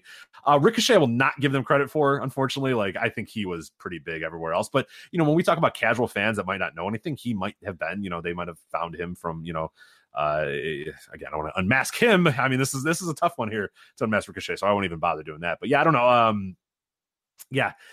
Maybe, I don't know. I don't think they're going to get any credit for any of this, but maybe they deserve a little bit more. I initially did this as a joke, and then like as I was kind of reading through, I was like, you know what? You're not totally wrong with a lot of this. They've done a great job of cultivating talent from Lucha and breaking them out on a main scene, and also grabbing some California indie wrestlers that hadn't quite grown beyond PWG. So I'll give them credit for that for sure. But I don't know if they deserve credit for like a boom, but I'll give them a little bit. So. All right, Joe, I think that's it. We talked about the one last question was asking any plans for Mania. We already done that. And then our good friend Andrew Rich asked a question about New Japan USA shows, but I think we kind of touched on both of those already as well. So I think we are done here for tonight. Yeah. So Joe, before we get out of here, do you want to give your last plugs out of the way, where people can follow you and where they can find some of your other work as well? Andrew tried to sneak in a plug for Music of the Mad, his upcoming episode about Kane, but no dice, buddy. Oh, well, I do love Music of the Mad, and I will enjoy that Kane episode a lot. I'm kidding. And he did make a terrible pun in that post, so I'll give him a little credit there. As for me, yeah, Twitter is Joe Gagne. 5-star match game will be coming back, taping next week, so probably about a week from Tuesday or so. That should be finally returning. Sorry, it's pointed out to me I'm on so many other people's podcasts. I kind of neglect to do my own sometimes. How dare you? It's just the cost of doing business. You but, monster. Yep. Fun Time Arcade is search YouTube for that. I'm just kind of I don't want to say stuck right now, but I just got to get off my rear and get that next episode done. And Joe versus the World still out there. So yeah, give all those a listen. And all the great shows here. Rich doesn't listen to all the shows. I listen to all the shows here on the Voices of Wrestling. I think you do listen to more than I do. Believe it or not, to be a bad leader here. But I'll do it. Yeah, I'll do it. Did you know the Super J Cast has a new shirt at ProWrestlingTees.com? I did know that, actually. Oh, okay then. There you I'm go. saying, if you listen to their show, you should probably know what they talked about it, but that's out there. For sure. Yeah. No, they got it stuff. Yeah, on the Voice of Wrestling Podcast Network, a lot of great stuff. As mentioned, the 5-star match game. Music of the Mets. Andrew Rich's great look at the pro wrestling music with Kane coming up. We got the Brit Rest Roundtable, as I mentioned. They'll have some stuff about the Progress Wembley. I'm sure Wrestling Omakase just released an episode about DDT and all that other good stuff. Patreon-wise, we have the NFL Intelligentsia. Joe just dropped today his TV reviews. As we said, Wrestling Observer Hall of Fame stuff coming out for that as well. Additional stuff on the network, the Super J-Cast, the two Sarahs, some good stuff coming up with those as well. Lucha the Hidden Temple, of course, a great show as well, and a bunch of other stuff. Open the Voice Gate also did an episode this week, so it's been a busy week for the Voice Wrestling Podcast Network, so make sure you subscribe not only to the Voice Wrestling Flagship, but also all of those shows as well. Just look for Voice of Wrestling Podcast Network on your podcast app of choice, and you should be able to find it. Also, voicewrestling.com, it's where all of our columns, previews, and reviews are. Voicewrestling.com/forums are great message boards with topics about everything in the world of wrestling. And Twitter at Voices Wrestling. I mentioned the Patreon as well, patreon.com/Voices of Wrestling. And I think that is just about it for us. So, Joe, thank you very much for filling in and filling our Joe quota for the week. Really do appreciate